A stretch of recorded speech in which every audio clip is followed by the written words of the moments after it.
इसको यहां से हटाकर यहां पर लिख सकते हैं, इस मैसेज को यहां से कट करके यहां पे लिख सकते हैं। और यही तो मैंने लिखा था। फायदा क्या हुआ, एक लाइन मेरी बची जाती है, काम वही हो रहा है। तो इनपुट फंक्शन अपने अंदर से इस मैसेज को पहले प्रिंट कराएगा, उसके बाद यूजर इनपुट के लिए इंतजार करेगा।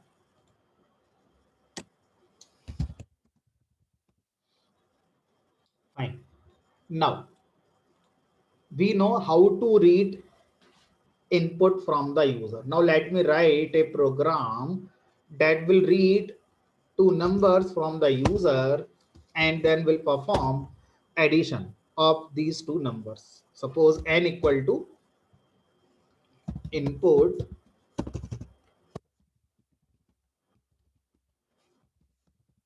enter first number.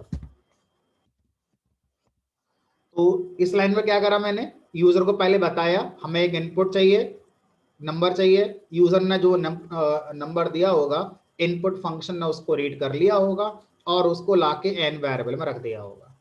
अब हम एक और यूजर से नंबर मांगेंगे जिसको हम एम नाम के वेरिएबल में स्टोर कर रहे हैं, एंटर सेकंड नंबर, और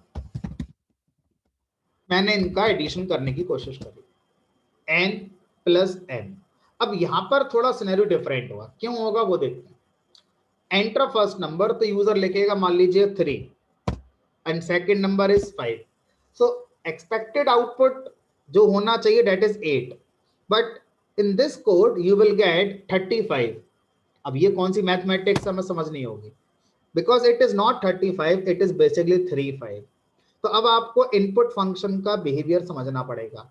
इनपुट फंक्शन यूजर से जो वैल्यू लेकर आता है वो स्ट्रिंग में लेकर आता है। नो मैटर आप यूजर से सैलरी मांग रहे हैं, एज मांग रहे हैं, स्ट्राइक रेट मांग रहे हैं किसी बैट्समैन का, या 10th के परसेंटेज आपने मांगे, या रेट ऑफ इंटरेस्ट मांगा, या ओटीपी मांगा, फर्क नहीं पड़ता। यूजर से आप इनपुट फंक्शन से कुछ भी इनपुट मांगेंगे तो वो पढ़ेगा, जो यूजर लिखेगा वो पढ़ेगा, लेकिन स्ट्रिंग में पढ़ेगा। तो अगर मैं यहाँ पर आपको एन और एम इन दो वेरिएबल के टाइप चेक कराऊं तो पाइथन के अंदर टाइप फंक्शन लगाकर हम क्या कर सकते हैं, किसी भी वेरिएबल का टाइप चेक कर सकते हैं। तो type of an, so type function returns the data type of a variable decided by language, not by programmer को तो टाइप डिसाइड कभी करना ही नहीं होता है। If I write 3 4, so here you are getting the type of n is str and again type of m is again str. It means n is string, m is also a string. So if you perform arithmetic operation, so it is not basically arithmetic operation, it is what it is like concatenation. Fine, but ये तो Python का answer हो गया ना। And user को इस बात से क्या मतलब कि प्रोग्राम फंक्शन लगाया है आपने या कुछ और लगाया, उसको तो अपना आउटपुट देखना है। अब यहाँ पर क्या किया जाए, तो यहाँ पर हमसे कहा गया कि आप क्या करेंगे, इस इनपुट को जो यूजर से भी आया है कन्वर्ट करेंगे किसमें, इंटीजर। कैसे करें कन्वर्ट, तो वाईफाई बंद करेंगी आप मम्मी? हाँ मगर मैं ये क्लास, मैंने सबको म्यूट किया हुआ है और आप अपने आप को म्यूट रखिए। कोई क्वेश्चन है तभी आप अनम्यूट करके पूछिए या चैट बॉक्स में लिख कर पूछिए, ठीक है। डिस्टर्बेंस एक दूसरे को होता है, वो ना हो, बेटर है। चलिए, प्रिंट एन प्लस एन। अब यहां पर हम क्या कर रहे हैं, इस एन के लिए कन्वर्ट कर रहे हैं इंटीजर में। कैसे करेंगे, so in the last class I discussed about this int function. So in this int function, I need to pass a string. So n is my string variable. So this int function returns integer of this string n. So let me store it into a different variable, that is I. Similarly, I need to convert this m from string to int. So I will write here j equal to int of m. Now, if I try to print again type of I and j, so this time you will get I and j as integer, and in place of n plus m, if I write I plus j, definitely you will get your expected output, that is 4 and 6. Sir बताइए। Sir ज्योति है। Instead of giving another variable, क्या हम N M में ही bracket के पहले int करके नहीं कर सकते? यस, कर सकते हैं। अब देखिए, ये जो अप्रोच मैंने यहाँ पर यूज करी है, इस अप्रोच का एक पॉजिटिव साइड है और इसका एक नेगेटिव साइड है। नेगेटिव साइड पहले डिस्कस करते हैं। तो नेगेटिव साइड ये है कि हमने एक नया वेरिएबल मेमोरी में अलोकेट करा लिया, ऑब्वियसली मेमोरी वेस्ट हो रही है, ये इसका नेगेटिव साइड है। अब इसका पॉजिटिव साइड क्या है उसकी बात करते हैं। पॉजिटिव साइड ये है कि अगर आप ये जो वेरिएबल है इस इंटीजर को आगे के प्रोग्राम में कभी भी यूज कर सकते हैं, और इस एन को आप आगे के प्रोग्राम में कभी भी यूज कर सकते हैं एज स्ट्रिंग। और अगर मैं इस कोड को एक दूसरी तरह से बनाता हूं, देखो कैसे बना रहा हूं। यहां पर मैंने क्या करा, यहां पर मैंने ये जो इंट फंक्शन है इसको यहां पर कॉल कर दिया। देखो, इंट फंक्शन के लिए क्या चाहिए, इंट फंक्शन के लिए एक स्ट्रिंग चाहिए। If I write int function then as argument I need to pass string. अब वो जो स्ट्रिंग है कितने तरह से पास कर सकते हो, सीधी सीधी स्ट्रिंग वैल्यू लिख दो, लाइक इस तरह से। आप स्ट्रिंग वेरिएबल यूज कर सकते हो, कोई वेरिएबल यूज कर सकते हो यहां पर। तीसरा, कोई एक एक्सप्रेशन या फंक्शन कॉल यूज कर सकते हो, एक्सप्रेशन यूज कर सकते हो, या कोई फंक्शन कॉल भी यूज कर सकते हो। यानी कि इंट फंक्शन को अल्टीमेटली यहां पर स्ट्रिंग चाहिए, सीधे सीधे लिख दो तो भी सही है, एक वेरिएबल लिख देंगे स्ट्रिंग टाइप का तो भी ठीक है, कोई एक्सप्रेशन लिख देंगे वो भी ठीक है, और कोई एक फंक्शन कॉल लिखेंगे वो भी ठीक है। तो यहां पर हम क्या कर रहे हैं, इंट फंक्शन से कहना है आपको स्ट्रिंग चाहिए, आपको इंट फंक्शन स्ट्रिंग मिलेगा कहां से, इनपुट फंक्शन से। सो अब इन दोनों पहले कौन चलेगा, क्योंकि इसका काम होता है कन्वर्ट करना, यूजर से इनपुट लेने का काम नहीं होता है, इसका काम होता है यूजर से इनपुट लेना। तो जब कभी हम इस तरह के स्टेटमेंट पाइथन में लिखते हैं तो पहले जो आर्गुमेंटेड फंक्शन है पहले ये चलता है, यानी कि पहले ये एग्जीक्यूट होगा, और जब ये एग्जीक्यूट होगा तब पहले यूजर से इनपुट आएगा, और आकर वो कहां जाएगा, हमने तो कहीं स्टोर करा नहीं है, एन में जाएगा नहीं, ये इनपुट फंक्शन का रिजल्ट इस बार एन वेरिएबल में नहीं जाने वाला है, ये नहीं होगा। तो फिर कौन जाएगा इसके अंदर, यहां पर इनपुट फंक्शन से जो भी रिजल्ट आएगा वो रिजल्ट हमारा पहले किसको दिया जाएगा, इंट फंक्शन को दिया जाएगा, और इंट फंक्शन से जो रिजल्ट बनेगा वो कहां स्टोर होगा, एन वेरिएबल में जाकर स्टोर होगा।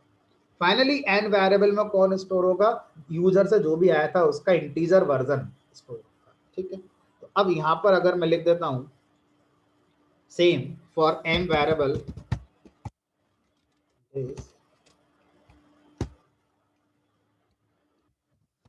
अब आप इसे प्रिंट कराएंगे n प्लस n, ये चलेगा, perfect.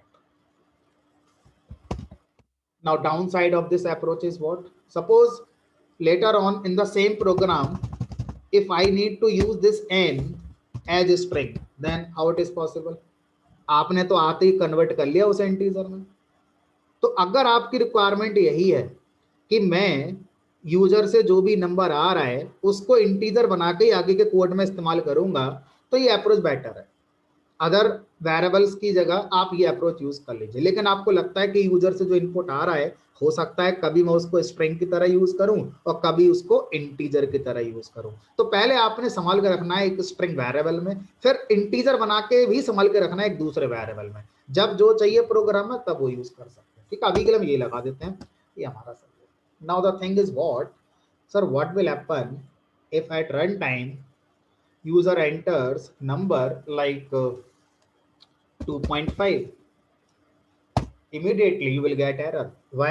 Because 2.5 as a string input function पड़ेगा, यहां तक कोई प्रॉब्लम नहीं है।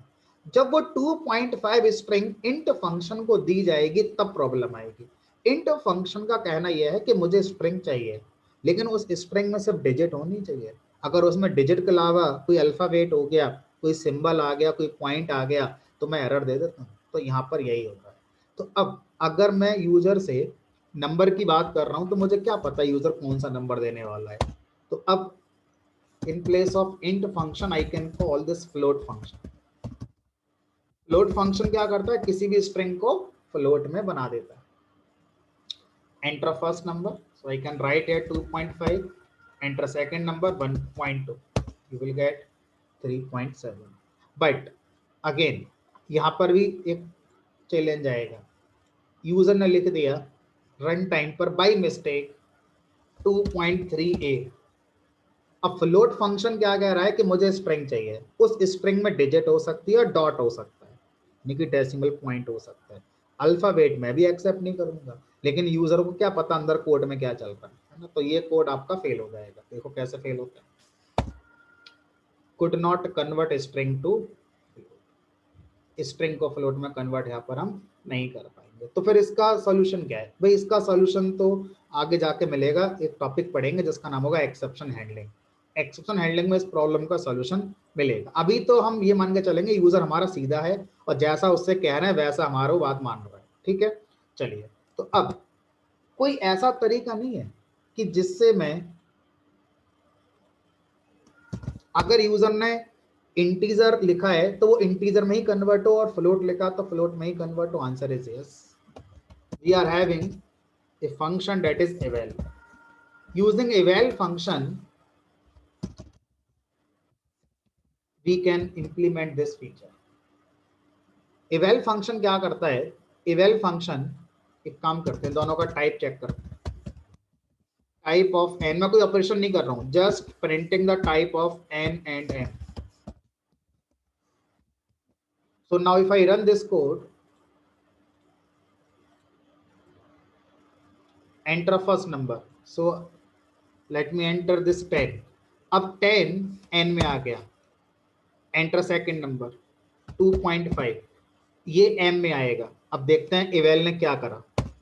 इवेल ने सोचा कि ये तो इंटीजर ही बन जाएगा, तो उसने इसका इंट बना दिया, और ये इंट नहीं बन सकता, क्या बना दिया इसका, इसने फ्लोट बना दिया। यही प्रोग्राम, कोई चेंज नहीं करना कोड में।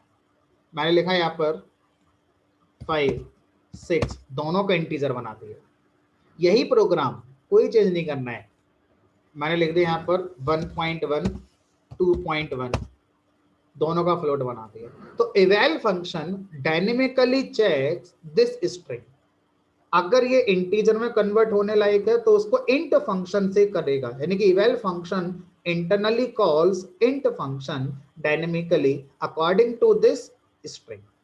फाइन, इसी तरह से वो फ्लोट हमारा यूज करता। तो आप चाहे int फंक्शन यूज करें int बनाने के लिए, चाहे eval यूज करें, दोनों सही है। फ्लोट बनाने के लिए फ्लोट फंक्शन भी सही है और eval भी सही है। तो ये बेटर हो गया, हमें नहीं पता क्या होगा तो eval फंक्शन का यूज आप कर सकते हैं। तो इस तरह से हम क्या कर पा रहे हैं, यूजर से इनपुट लेकर हम ये ऑपरेशन परफॉर्म कर सकते हैं। फाइन, चलिए, तो अभी तक हम लोगों ने जितनी भी प्रोग्रामिंग पढ़ी है, ठीक है, ये सारी प्रोग्रामिंग हमारी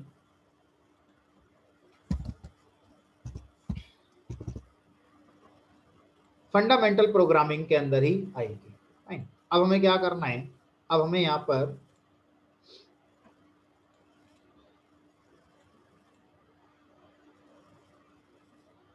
एक डिफरेंट टाइप की प्रोग्रामिंग में एंटर करना है। अब डिफरेंट टाइप की प्रोग्रामिंग क्या होती है उसकी बात करते हैं।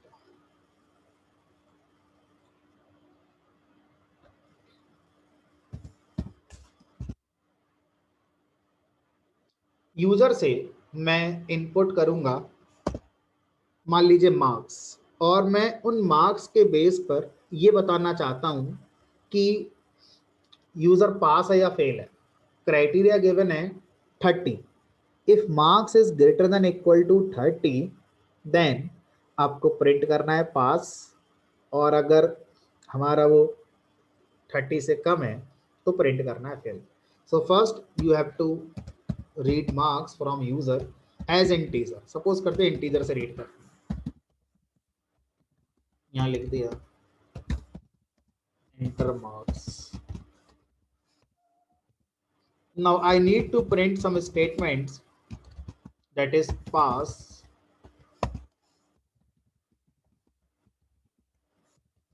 fail, and with pass I need to print happy, and with fail I need to print said, and one more message I need to print here, that is by.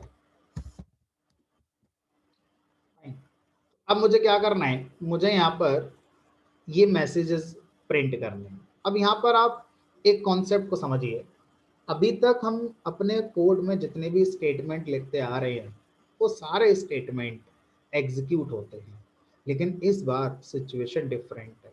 Situation इस बार है कि मुझे ये सारे स्टेटमेंट रन नहीं कराने। तो अगर मैं इस प्रोग्राम को रन कर दूंगा, देखो अगर मैं इसको रन कर दूं, एंटर मार्क्स और मैंने लिख दिए 35, पास, हैप्पी, फेल, सैड, सारे स्टेटमेंट चलेंगे क्योंकि ऐसा होता ही है। और एंटर मार्क्स 24, पास, हैप्पी, फेल, सैड, बाय, तो सारे मार्क्स एंटर यहाँ पर कर देंगे। तो अब क्या करा जाए, हम नहीं चाहते, हम चाहते हैं ये दोनों चलें तो ये दोनों नहीं चलने चाहिए, और अगर ये दोनों नहीं चल रहे हैं तो फिर ये चलने चाहिए। मतलब आपने क्या क्रिएट कर ली यहाँ पर, कंडीशन। तो यहाँ पर ये जो 4 स्टेटमेंट्स हैं, दीज आर कंडीशनल स्टेटमेंट्स, और ये जो फर्स्ट स्टेटमेंट है it is unconditional statement. I need to execute this statement every time when I run this code, right? Same for this statement, but for these 4 statements, first I will check some criteria or some condition, then I will decide whether to execute these 2 statements or these 2 statements, but not both. ये कभी एक साथ नहीं आने चाहिए। कैसे करें इस काम को, पाइथन में इस काम को करने के लिए एक कीवर्ड बनाया गया और उस कीवर्ड का नाम होता है इफ। इफ एक कीवर्ड लोअर केस में लिखा जाएगा, लिख दिया मैंने यहाँ पर इन लोअर केस, उसके बाद पैरेंथेसिस लगाएंगे और इस पैरेंथेसिस में हम लोग यहाँ पे लिखेंगे ब्रैकेट के अंदर अपनी कंडीशन। क्या कंडीशन है आपकी पास और फेल की, तो कंडीशन ये है कि अगर marks greater than equal to 30 है तब हम इस काम को करेंगे। तो लिखेंगे if marks is greater then और इक्वल टू 30। तो अब हम क्या चाहते हैं, अब हम ये चाहते हैं कि ये दोनों स्टेटमेंट एग्जीक्यूट होने चाहिए। तो इन दोनों स्टेटमेंट का ग्रुप बनाना है, ये दोनों एक जैसे स्टेटमेंट है, एक जैसी कंडीशन पे चलेंगे। कंडीशन क्या है, मार्क्स 30 से ग्रेटर होने पर चलेंगे। अगर हम C++, जावा, .NET लैंग्वेज पढ़ रहे होते तो स्टेटमेंट्स की ग्रुपिंग करने के लिए हमें एक कॉन्सेप्ट दिया गया था, पेयर ऑफ करली ब्रेसेस, ओपन करली ब्रेस और क्लोजिंग करली ब्रेस। तो अगर हम C++ जावा में होते तो ये सही होता, और ये ग्रुप बन गया, और ये दोनों स्टेटमेंट एक ग्रुप का पार्ट होगा, या क्या बोलेंगे इसको, ब्लॉक भी कह सकते हैं। तो इनको बोलते हैं यहाँ पर हम ग्रुप,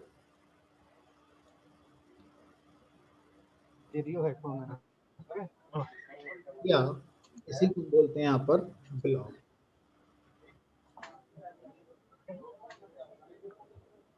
कुछ जगह पर यहाँ इसको बॉडी भी कहा जाता है।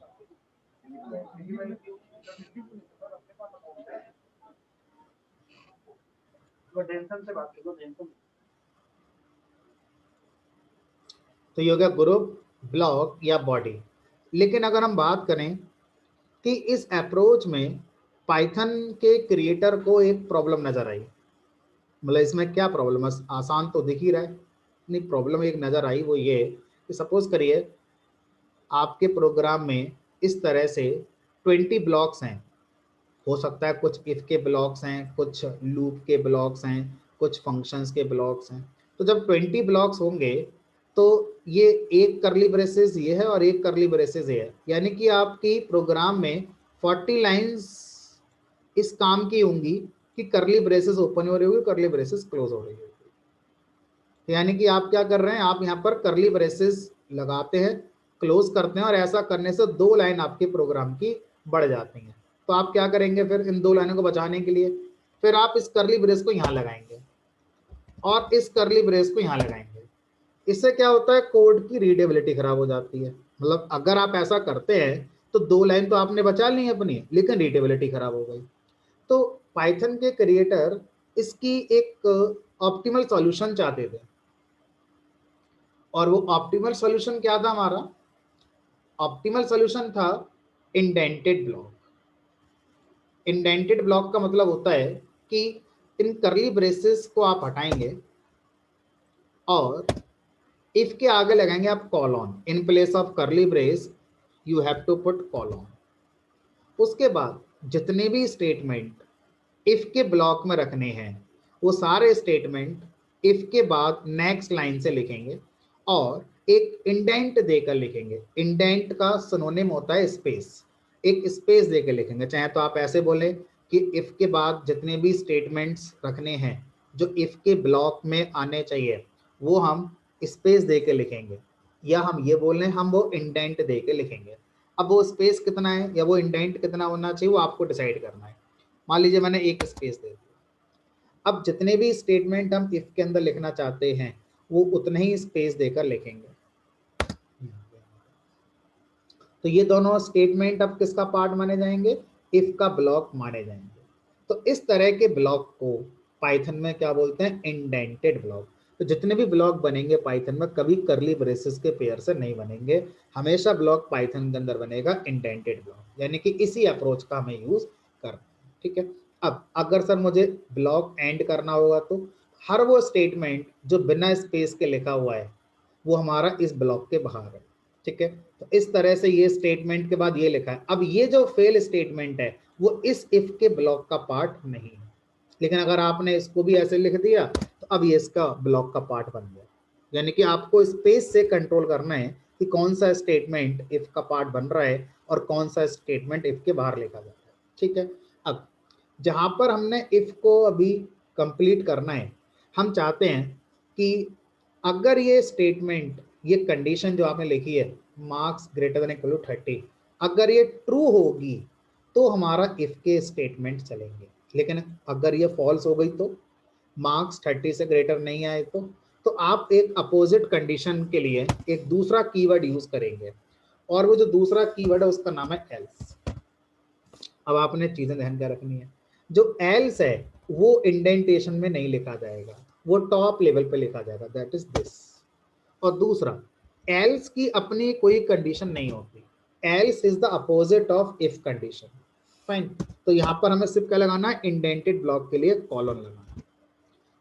उसके बाद प्रिंट लगाएंगे और यहाँ पर इसका जो स्टेटमेंट एल्स ब्लॉक में रखने हैं इंडेंटेशन का यूज करके लिख दीजिए। अब अगर मैं एक प्रोग्राम में इफ का ब्लॉक बना रहा हूं और एल्स का ब्लॉक भी बना रहा हूं तो ऐसा कोई रूल नहीं है कि आपने इंडेंटेशन लेवल हर ब्लॉक में सेम रखना। नहीं, आप यहाँ ज्यादा कर दो, लेकिन जितने स्टेटमेंट एल्स में रखने हैं सबका इंडेंटेशन सेम होना चाहिए।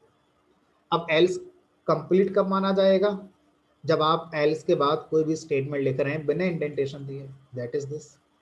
अब इस प्रोग्राम में देखिए, ये स्टेटमेंट अनकंडीशनल है, ये स्टेटमेंट अनकंडीशनल है, लेकिन ये दोनों कैसे हैं? कंडीशनल स्टेटमेंट है। ये दोनों कैसे हैं? Conditional statements.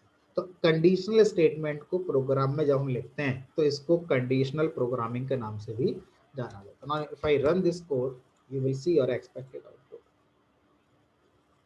Enter marks. If I enter 40, दोबारा समझिए, जब हम ये 40 एंटर करेंगे तो ये 40 वैल्यू जाकर स्टोर हो जाएगी मार्क्स नाम के वेरिएबल में। फाइन। फिर इफ की कंडीशन टेस्ट होगी, मार्क्स यानी कि 40 is greater than equal to 30, condition is true. Condition true होने पर प्रिंट के जो इफ के अंदर स्टेटमेंट लिखे हैं वो हमारे एग्जीक्यूट होते हैं। फाइन। अब ये जो स्टेटमेंट आएंगे हमारे, ये स्टेटमेंट हमारा कैसे काम करेंगे? कंडीशन ट्रू हो गई और जैसे ये कंडीशन ट्रू होगी वैसे ही हमारे ये दोनों स्टेटमेंट चलेंगे। और अगर कंडीशन फॉल्स हो गई तो, अगर ये कंडीशन फॉल्स हो गई तो फिर एल्स ब्लॉक के स्टेटमेंट चलेगा। ठीक है। यानी कि ये दो रेडियो बटन है, या तो ये सेलेक्ट होगा या फिर ये सेलेक्ट होगा, दोनों कभी नहीं चलेंगे। ट्रू होने पर इफ के स्टेटमेंट चलेंगे, फॉल्स होने पर एल्स के स्टेटमेंट चलेंगे। ये हर केस में चलेगा, ये कंडीशनल है ही नहीं तो अनकंडीशनल है। या तो इफ के स्टेटमेंट के बाद ये चलेगा या एल्स के स्टेटमेंट के बाद ये चलेगा। Now if I enter then you will see pass happy then bye. Now if I run this program again with value 29, हमारे प्रोग्राम के अंदर मर्सी नाम की कोई चीज नहीं है, एक नंबर से फेल हो गए तो चलो पास कर देते, नहीं, लॉजिक लिखा हुआ है, फेल हो गए मतलब फेल हो गए, दुखी हो रहे हो होते रहो, फर्क नहीं पड़ता, ठीक है। तो फेल सेट बाय। अब आपको चीजें ध्यान क्या रखनी है, इंडेंटेशन में जब आप आते हैं तो आपने ध्यान ये रखना है कि एक ब्लॉक में इंडेंटेशन लेवल सेम रखना। अगर आपने ऐसे कर दिया तो ऐसा नहीं है कि ये भी अलाउड है, नहीं, you will get error, error आएगी यहां पर। Unexpected indent, indent means space, ऐसा स्पेस जिसकी कोई उम्मीद नहीं थी वो आपने यहाँ रख दिया, कि आगे हमारे यहाँ पर एरर आ गई। फाइन, अगर मैं ऐसा कर दूं तो हमने कहा ये सही है। अच्छा, तो एक स्टैंडर्ड इंडस्ट्री ने फॉलो किया हुआ है, और आगे चल के मैं आपको पाईचार्म, जुपिटर जो भी सिखाऊंगा उसमें वो एडिटर्स इसे फॉलो करते हैं कि इंडेंटेड ब्लॉक में इंडेंटेशन लेवल टैब स्पेस का रखते हैं। It is not a rule, it is just a standard, ठीक है। तो जनरली हम क्या करते हैं, टैब स्पेस को फॉलो करते हैं। इससे क्या रीडेबिलिटी, आंखों को देखने में अच्छा लगता है कि पता है, क्लियर है, नीट एंड क्लियर है कि ये इफ के स्टेटमेंट है, ये एल्स के स्टेटमेंट है, कहीं कोई कंफ्यूजन है नहीं। इसलिए टैब स्पेस को जनरली रिकमेंड किया जाता है। करने को तो आप ऐसे कर लो, 2 टैब स्पेस लगा दो, एक और लगा दो, अब अजीब लग रहा है देखने में, लेकिन सिंटैक्टिकली इट इज करेक्ट।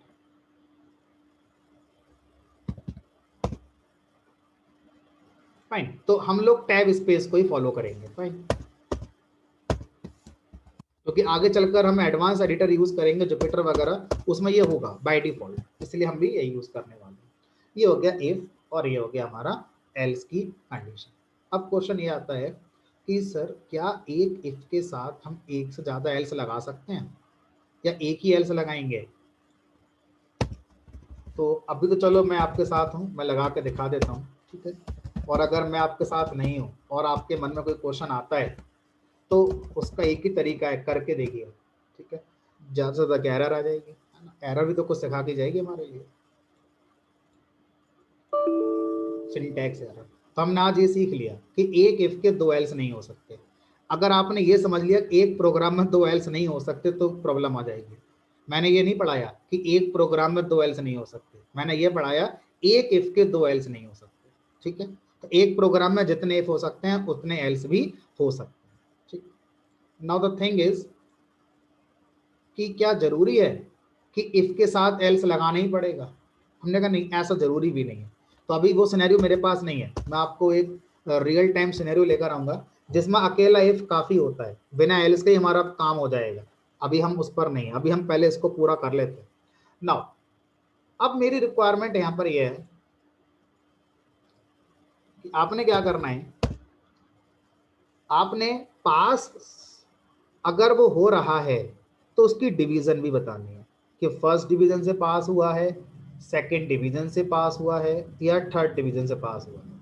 और अगर फेल हुआ है तो फेल की डिवीजन तो होती नहीं, शायद किसी यूनिवर्सिटी में फेल तो फेल ही होता है। तो अब मुझे क्या करना है, पास के साथ डिवीजन बतानी है, क्योंकि अगर करंटली अगर मैं यूजर से कहूं कि नंबर दीजिए, उसने कहा मेरे 89 आए, तो मेरा प्रोग्राम सिर्फ इतना बता पाएगा अभी आप पास हो गए हो, लेकिन वो ये नहीं बता पा रहा है कि आप किस डिवीजन से पास हुए। तो मुझे यहाँ पर ये बताना है। तो कैसे बनाएंगे प्रोग्राम, यूनिवर्सिटी जिसके लिए हम ये बना रहे हैं प्रोग्राम, उससे हमारे पास रिटन में क्राइटेरिया आएगा। क्राइटेरिया आ गया, मान लीजिए हमारे पास क्राइटेरिया आया कि अगर आपके मार्क्स 0 और 30 के बीच में है, 30 से कम है ना, 0 से ज़्यादा और 30 से कम है, डेट इज अप टू 29 है, तो आपको फेल माना जाएगा।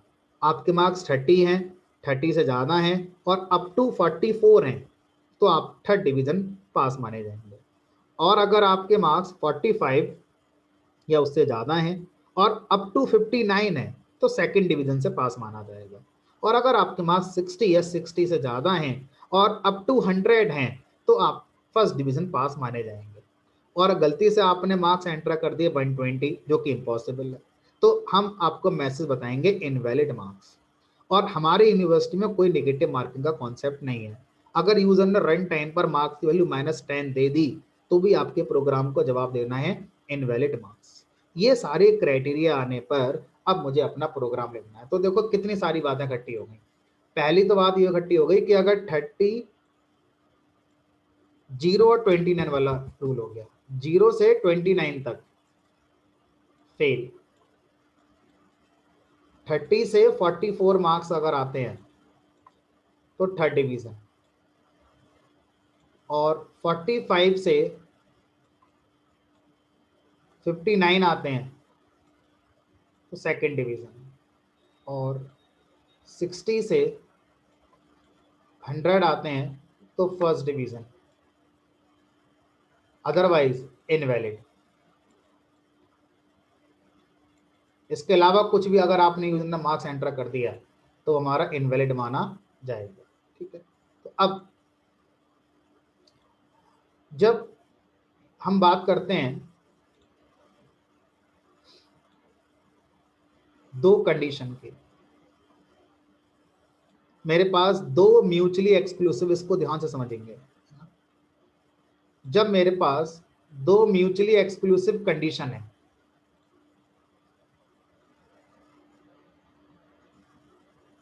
तो उसके लिए मेरे पास कॉन्सेप्ट है इफ एल्स का। इफ लगाइए और इफ के अंदर कंडीशन लिखिए और एल्स लगाइए। ये कब काम करेगा? जब मेरे पास दो म्यूचुअली एक्सक्लूसिव कंडीशन हो। सर दो कंडीशन होना और दो म्यूचुअली एक्सक्लूसिव कंडीशन होना ये एक ही बात है, अलग अलग बात है? हमने कहा देखो टेक्निकली दो अलग बात है, आप समझने के लिए एक समझ सकते हैं। क्या फर्क है दोनों में? जब मैं म्यूचुअली एक्सक्लूसिव वर्ड यूज करता हूं तो इसका मतलब ये होता है कि या तो ये होगी या वो होगी, दोनों एक साथ नहीं हो सकते। और अगर मैं बोलूं मेरे पास दो कंडीशन है तो इसमें ये बात नहीं मानी जा रही या ये बात कहीं नहीं लिखी जा रही कि भाई एक बार में एक ही होगी। दो कंडीशन है, दोनों ट्रू हो सकती हैं, दोनों फॉल्स हो सकती हैं। लेकिन जब मैं बोल दूंगा म्यूचुअली एक्सक्लूसिव हैं तो इसमें एक जरूर सही होगी और एक जरूर फॉल्स होगी। ऐसा नहीं हो सकता कि दोनों ही फॉल्स हैं या दोनों ही सही हैं, एक सही और एक गलत होगी ही होगी। तो इसको बोलते हैं म्यूचुअली एक्सक्लूसिव कंडीशन। ठीक है, तो जब कभी दो म्यूचुअली एक्सक्लूसिव कंडीशन होती हैं तो मैं इफ के साथ एल्स लगाता हूं। देखो म्यूचुअली एक्सक्लूसिव वर्ड को समझने का एक अच्छा एग्जांपल रेडियो बटन। क्या कभी दो रेडियो बटन एक साथ एक क्वेश्चन के आंसर में सेलेक्ट हो सकते हैं? नहीं, या तो ये सही है या ये सही है, या ये सही है या ये सही है, चारों कभी एक साथ सही नहीं हो सकते। तो ये क्या है? Radio button mutually exclusive condition का एक अच्छा एग्जांपल होता है। चेक बॉक्स नहीं होते, चेक बॉक्स तो एक बार में एक से ज्यादा भी सेलेक्ट हमारे हो सकते हैं, तो ये म्यूचुअली एक्सक्लूसिव कंडीशन को रिप्रेजेंट नहीं करते। रेडियो बटन या ड्रॉप डाउन लिस्ट जो होती है, समझाने के लिए मैं आपको बता रहा हूँ बस, जो ड्रॉप डाउन लिस्ट होती है कोई एक सेलेक्ट करने की, अगेन ये सारे ऑप्शन कैसे हैं? म्यूचुअली एक्सक्लूसिव, एक बार में एक ही सेलेक्ट होगा, दो नहीं होंगे, काइंड ऑफ। ठीक है, तो जब पाइथन के अंदर दो होती हैं तो इफ के साथ एल्स लगा देते हैं, लेकिन जब दो से ज्यादा हो तो यहाँ पर देखो, एक ये है, दो, तीन, चार, पांच कंडीशन है और पांचों की पांचों म्यूचुअली एक्सक्लूसिव है। क्योंकि अगर कोई बंदा फेल हो गया तो अब वो ना तो थर्ड डिवीजन से पास हो सकता है, ना सेकंड डिवीजन से पास होता है, ना फर्स्ट डिवीजन से पास हो सकता है। और अगर कोई बंदा सेकंड डिवीजन पास हो गया है तो बाकी सब नहीं हो सकता। यानी कि सब कैसी कंडीशन है मेरी यहाँ पर? म्यूचुअली एक्सक्लूसिव कंडीशन है, लेकिन दो से ज्यादा है। और अभी हमने देखा इफ के साथ एक ही एल्स लगा सकते हैं, इफ के साथ दो एल्स भी नहीं लगा सकते। तो पाइथन ने यहाँ पर एक कॉन्सेप्ट निकाला कि भैया इफ के साथ आप एल इफ लगा लीजिए। इफ, और इफ के साथ क्या लगाएंगे? L if, E L, L E नहीं, ई एल, एल इफ। और एल इफ के अंदर दूसरी कंडीशन, फिर एल इफ लगाएंगे, कितने? जितनी रिक्वायरमेंट है उतनी। तो इस तरह से एक इफ के साथ हम एल्स भी लगा सकते हैं, इफ के साथ एल इफ भी लगा सकते हैं। जब इफ के साथ एल्स लगाते हैं तो एक ही लगा सकते हैं, जब इफ के साथ एल इफ लगाते हैं तो एक भी लगा सकते हैं, दो भी लगा सकते हैं, तीन भी लगा सकते हैं, जितने चाहें उतने लगा सकते हैं। और आप चाहें तो इफ के साथ एल इफ जितने चाहें उतने, और लास्ट में एक एल्स चाहें तो अभी भी लगा सकते हैं।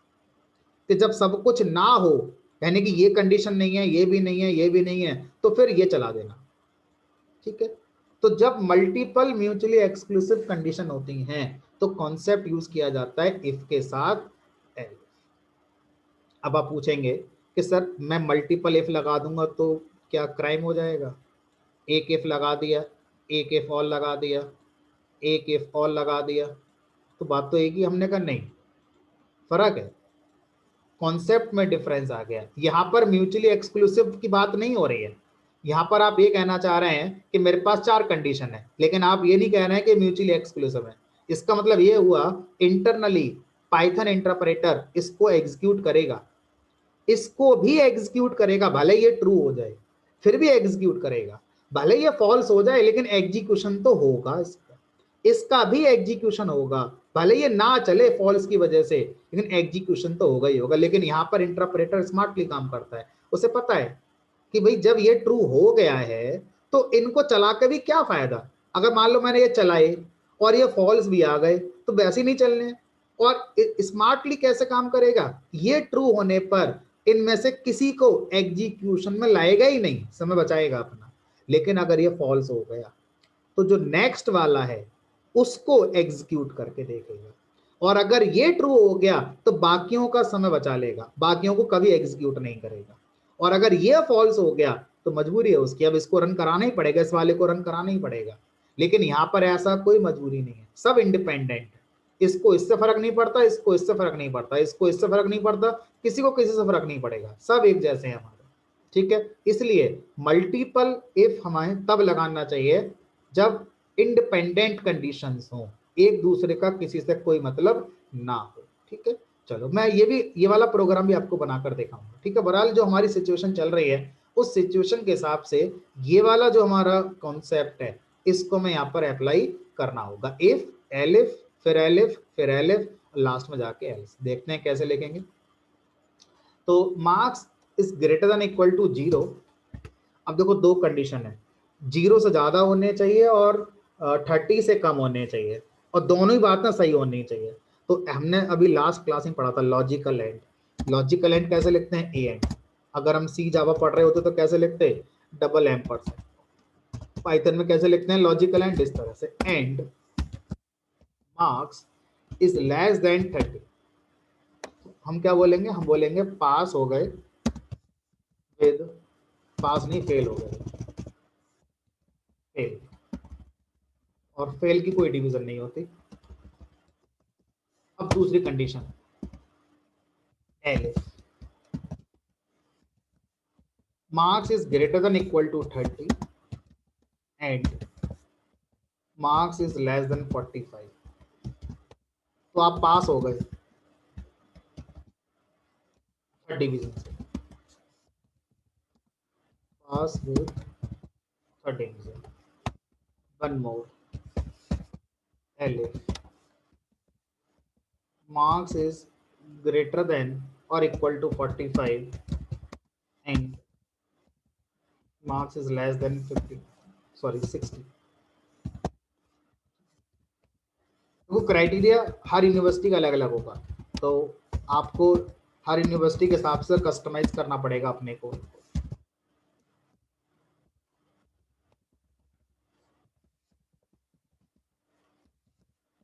Marks is greater than equal to 60। Sir इससे एलिफ का सर अभी कॉन्सेप्ट मुझे सर क्लियर नहीं हुआ सर, मतलब नहीं समझ में आ रहा है एलिफ क्यों लगा रहे हैं। तो कहाँ समझ आ रही है सर, जैसे कि इफ और एल्स तो समझ से, एलिफ का क्या मतलब यूज है ये नहीं पता चल रहा है सर। अगर एलिफ नहीं है, भूल जाओ एलिफ होता है। मुझे ये प्रोग्राम बनाना है फर्स्ट सेकंड थर्ड डिवीजन का, तो कैसे बनेगा फिर,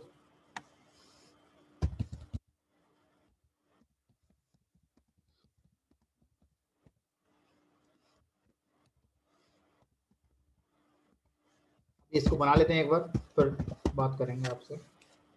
और अगर यहाँ पर इसके अलावा कुछ और आते हैं तो यहाँ पर मुझे मैसेज देना है इनवैलिड।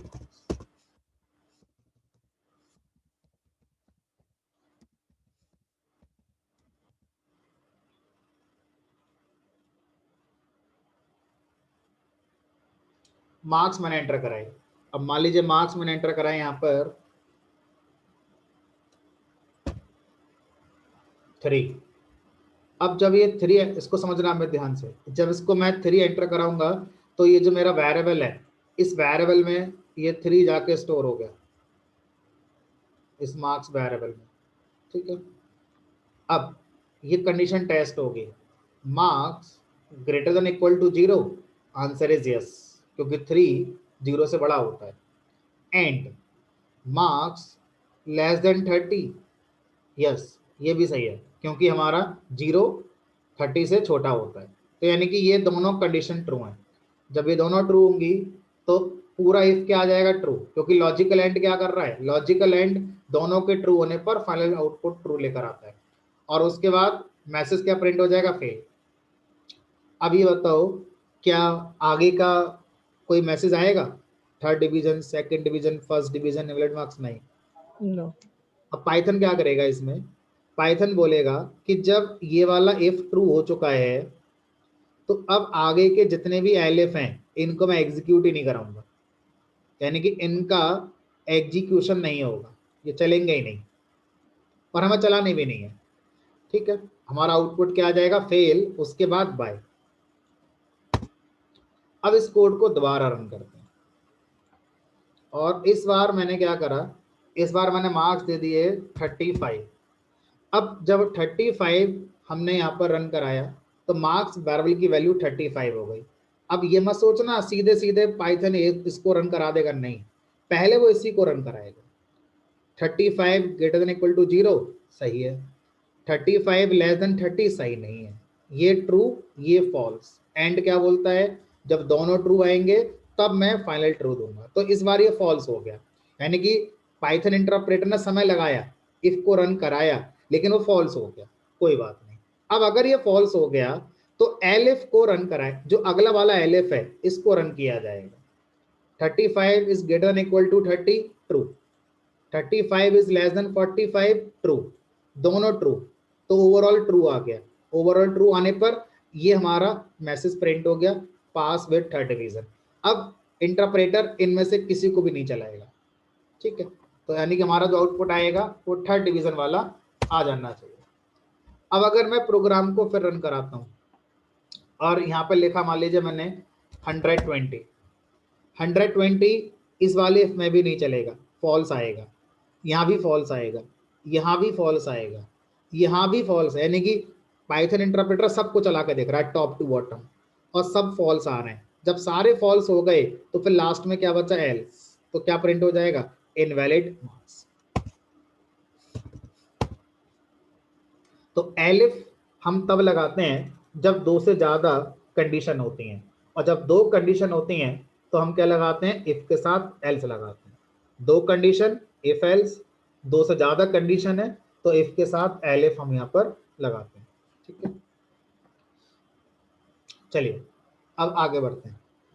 अब मान लीजिए आपसे कहा जाए कि क्या ऐसा कोई सिचुएशन हो सकता है जहां पर हम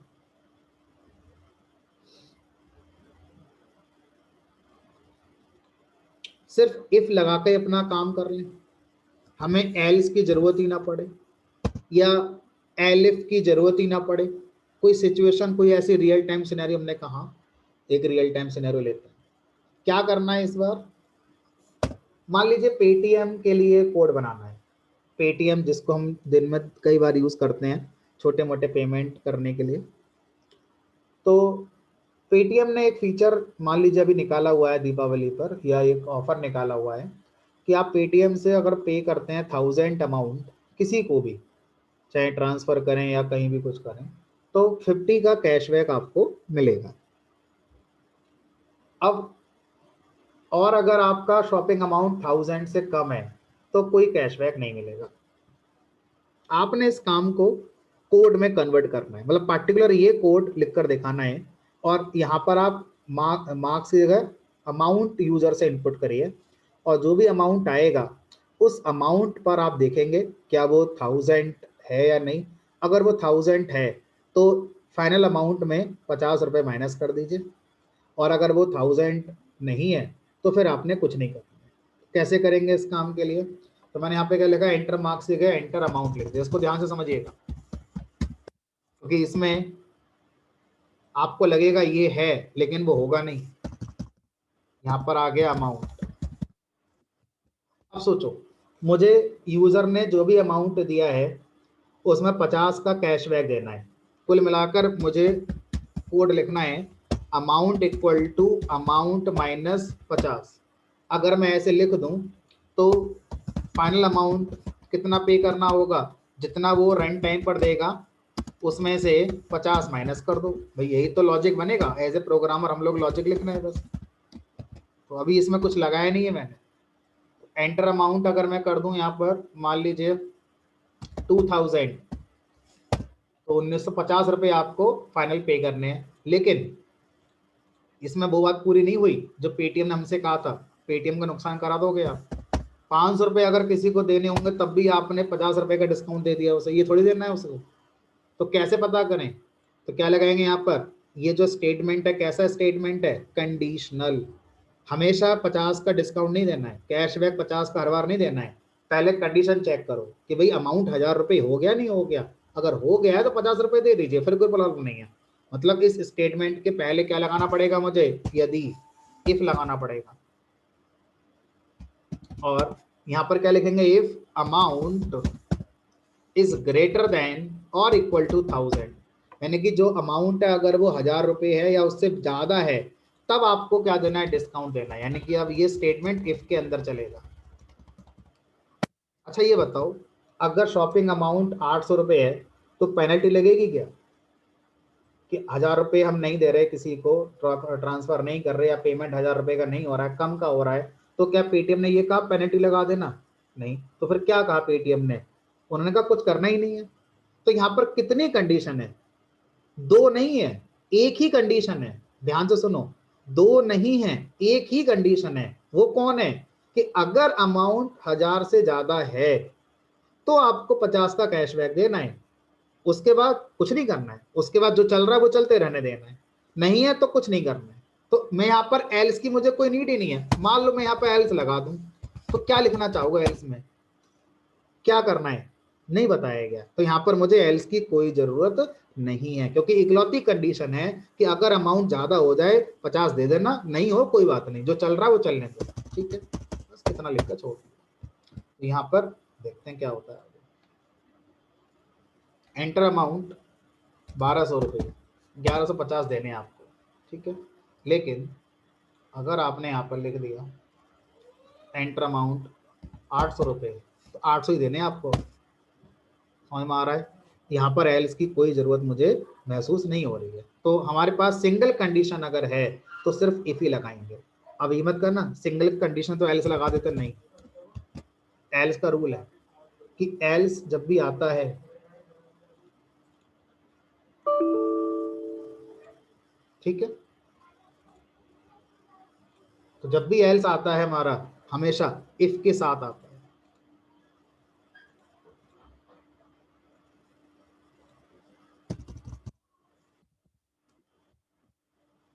ठीक, चलो अब इसी प्रोग्राम को थोड़ा और एक्सटेंड करना है, मुझे एक फीचर और पढ़ाना है अभी।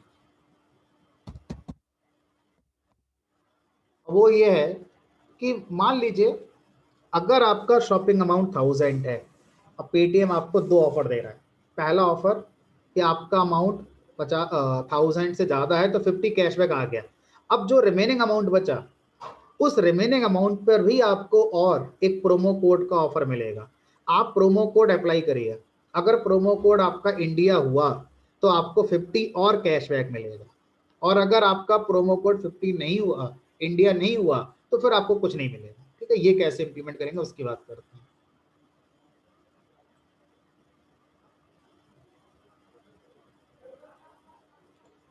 बताओ भाई अमित, कैसे समझोगे, कहाँ समस्या आ रही है इसमें, बताओ। सर जो ये बता रहे सर एकदम से मतलब बाउंस हो जा रहा है सर, ये कहाँ प्रॉब्लम आ रही है, लाइन पे कोई प्रॉब्लम है, ये नहीं है, ओके, ये समझ में आ रहा सर। है। आपने आपने बताया amount equal to integer input enter amount, ठीक है सर। फिर सर ये उसके बाद सर इफ अमाउंट लेस है, ये क्या मतलब है, नहीं समझ पा रहा हूँ सर। अरे, इस लाइन में प्रॉब्लम है या नहीं। सर एक्चुअली सर ना सर, इस समय ऑफिस में भी हूँ सर, क्योंकि सर टाइम भी सर चेंज हो गया, इसलिए सर और पूरा इधर उधर माइंड से हो सकता है सर, इसीलिए और नहीं समझ में आ रहा है क्या।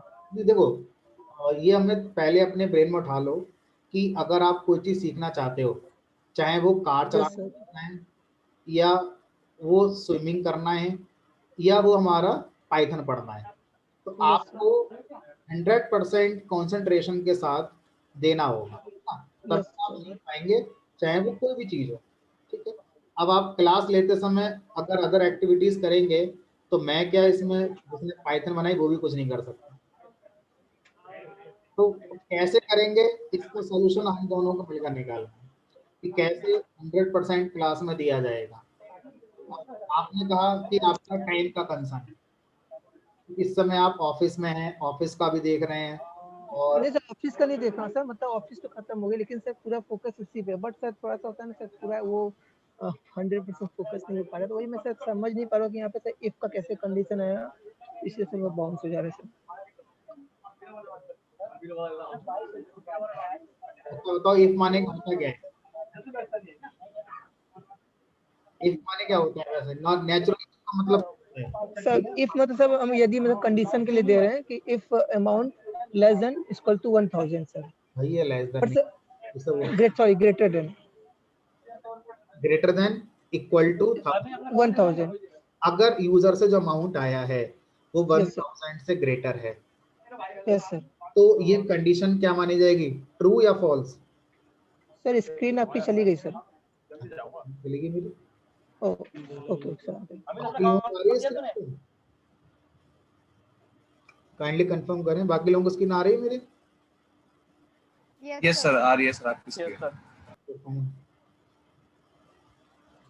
चलो, हाँ जी अमित, तो मैं क्या कह रहा था, मैं कह रहा था इफ माने होता है यदि, और इसके अंदर लिखते हैं यहाँ पर अपनी कंडीशन। वो कंडीशन हमारी क्या आती है, या तो ट्रू आती है, इधर देखो, इफ के अंदर आप कंडीशन लिखते हैं, और ये जो कंडीशन है, इस कंडीशन में दो ही बातें होती हैं, या तो ये हाँ होती है यानी कि ट्रू होती है, या ये ना होती है यानी कि ये फॉल्स होती है। अगर ये कंडीशन ट्रू आती है तो इफ के अंदर जो भी आपने लिखा होता है वो स्टेटमेंट चलते हैं, और अगर ये फॉल्स आती है तो इफ के जो स्टेटमेंट हैं वो हमारे नहीं चलते। ठीक है, तो इफ की ब्रैकेट में जो भी आप लिखते हैं इसका रिजल्ट ट्रू या फॉल्स आता है। ट्रू आने पर इफ के अंदर के स्टेटमेंट, अंदर मतलब जो इफ की ब्लॉक है, ये स्टेटमेंट हमारे एग्जीक्यूट होते हैं, और अगर ये फॉल्स होती है तो इफ के स्टेटमेंट हमारे एग्जीक्यूट नहीं होते। फाइन, चलो आप क्या करिएगा, आप इस जो भी रिकॉर्डिंग आप कर रहे हैं इस रिकॉर्डिंग को आप 2 बार देखिए घर जाके, है ना, और जो लास्ट क्लास आपने पढ़ी है, नहीं पढ़ी मुझे नहीं पता, लास्ट क्लास की रिकॉर्डिंग भी आपको दोबारा देखनी है। यानी कि आप ऐसे मान लीजिए आपकी लाइफ में 24 घंटे नहीं है, अब आपकी लाइफ में 22 घंटे रह गए 2 महीने के लिए, और वो 2 घंटे जो आपके कटे हैं वो पाइथन में कटे हैं। ठीक है, आप बाकी काम को जैसा करते हैं वैसे करिए, लेकिन 2 घंटे आपको डेली घर पे पाइथन पढ़नी है। आप ऑफिस जाते हैं, ऑफिस का प्रेशर होगा, आप अगर मैरिड हैं तो फैमिली का प्रेशर भी हो सकता है, फिर भी 2 घंटे आपको अलग से पाइथन पढ़नी है। ठीक है, तब आप जाके उस लेवल पर आएंगे जिस लेवल पर बाकी लोग चल रहे हैं। और अगर आपने 2 घंटे डेली नहीं दिए तो चैलेंजिंग हो जाएंगे, आगे जाके चैलेंज बहुत आएंगे। फाइन, चलिए प्रैक्टिस करने से सब कुछ आता है ना। आगे बढ़ते हैं, अभी मुझे सिखाना था उसको सिखाते हैं। अभी आप पकड़ लेंगे तो अच्छा होगा, और इकट्ठा हो गया आगे जाके तो मुझे भी नहीं पता क्या हो सकता है। तो अब यहाँ पर हम ये कह रहे हैं कि जब आपका शॉपिंग अमाउंट 1000 है या 1000 से ज़्यादा है तो आपको अमाउंट में 50 का कैशबैक देना है। तो मैंने उसका लॉजिक लिख दिया यहाँ पर। और अब मुझसे ये कहा गया कि अगर आपका अमाउंट 1000 है तो आपको एक और ऑफर मिलेगा। तो दूसरा ऑफर ये मिलेगा कि आप प्रोमो कोड दीजिए। प्रोमो कोड तभी पूछना है जब अमाउंट 1000 हो। तो बताइए कि अगर अमाउंट 1000 है और प्रोमो कोड मुझे पूछना है तो मैं इनपुट फंक्शन लगाकर वो पूछ रहा हूं। बेटर होगा कि मैं इस इफ के ब्लॉक में पूछूं, क्योंकि अगर मैं ये पहले ही पूछ लूं प्रोमो कोड के बारे में, मान लीजिए इस तरह से इनपुट एंटर प्रोमो कोड, तो ये सेंसलेस हो जाएगा, क्योंकि अभी पता ही नहीं उसका अमाउंट क्या होगा और प्रोमो कोड को स्ट्रिंग में रखना है। तो आप पहले से मत पूछिए, पहले आप अमाउंट पता कर लीजिए क्या वो उतना है कि प्रोमो कोड अप्लाई हो पाए।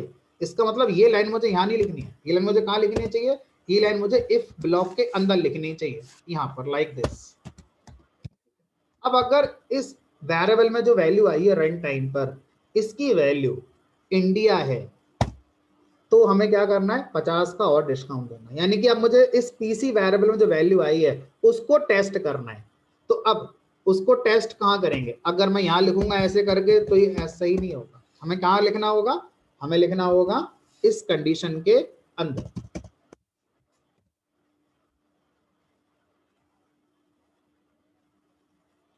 फाइन, दैट इज इफ, और यहां लिखेंगे पीसी इक्वल टू इंडिया,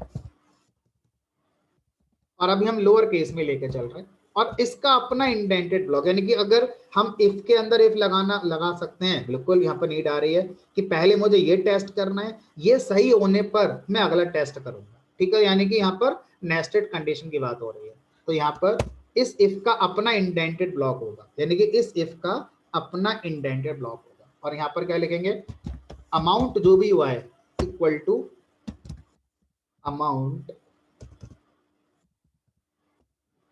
-50 और कर दीजिए। अब देखो यहाँ पर भी एल्स नहीं लगाना, क्योंकि हमें ये नहीं कहा गया कि प्रोमो कोड अगर इंडिया ना हो तो क्या करना है, सिर्फ एक ही कंडीशन है नेस्टेड वाली भी, कि भाई अगर अमाउंट हमारा 50 ये है इंडिया प्रोमो कोड, तो 50 का और दे दीजिए। अब देखते हैं क्या होता है। This is the concept of nested condition. तो एंटर अमाउंट मैंने 2000 दे दिया या 200 दे दिया, तो कुछ नहीं पूछेगा मुझसे, क्या अगर 200 रुपये पेमेंट करो, ट्रांजेक्शन कंप्लीट। इसको रन कराते हैं, और मैंने दे दिया 1200 रुपये। अब देखो प्रोमो कोड पूछ रहा है, अब 50 का कैशबैक मिल भी चुका है। प्रोमो कोड मैंने दे दिया भारत, बोलेगा 1150 रुपये पे कर दो, क्योंकि आपको प्रोमो कोड का ऑफर नहीं मिला। अब इसको दोबारा रन कराया मैंने, और एंटर अमाउंट लिख दिया 1200, प्रोमो कोड दे दिया इंडिया, तो 100 रुपये का कैशबैक मिल गया, यानी कि 1100 रुपये मुझे देने होंगे। कॉन्सेप्ट क्या है, कॉन्सेप्ट है नेस्टेड कंडीशन का। तो दो बातें मैंने आपको यहाँ सिखाने की कोशिश करी। पहली बात, इंडिपेंडेंट इफ भी आ सकता है बिना एल्स के, जब एक ही कंडीशन होती है, और दूसरा हम इफ के अंदर भी इफ लगा सकते हैं, इफ के अंदर इफ एल लगा सकते हैं, इफ एल इफ जितने चाहे उतने आप लगा सकते हैं, ठीक है। So this is the concept of conditional programming और कंडीशनल स्टेटमेंट्स। नाउ कुछ यूज केस हैं जो मुझे डिस्कस करने हैं, जो शॉर्ट लिस्टिंग करने के लिए कभी कभी पूछ ले जाते हैं। That is what, suppose if I write here if of 10 then print Apple,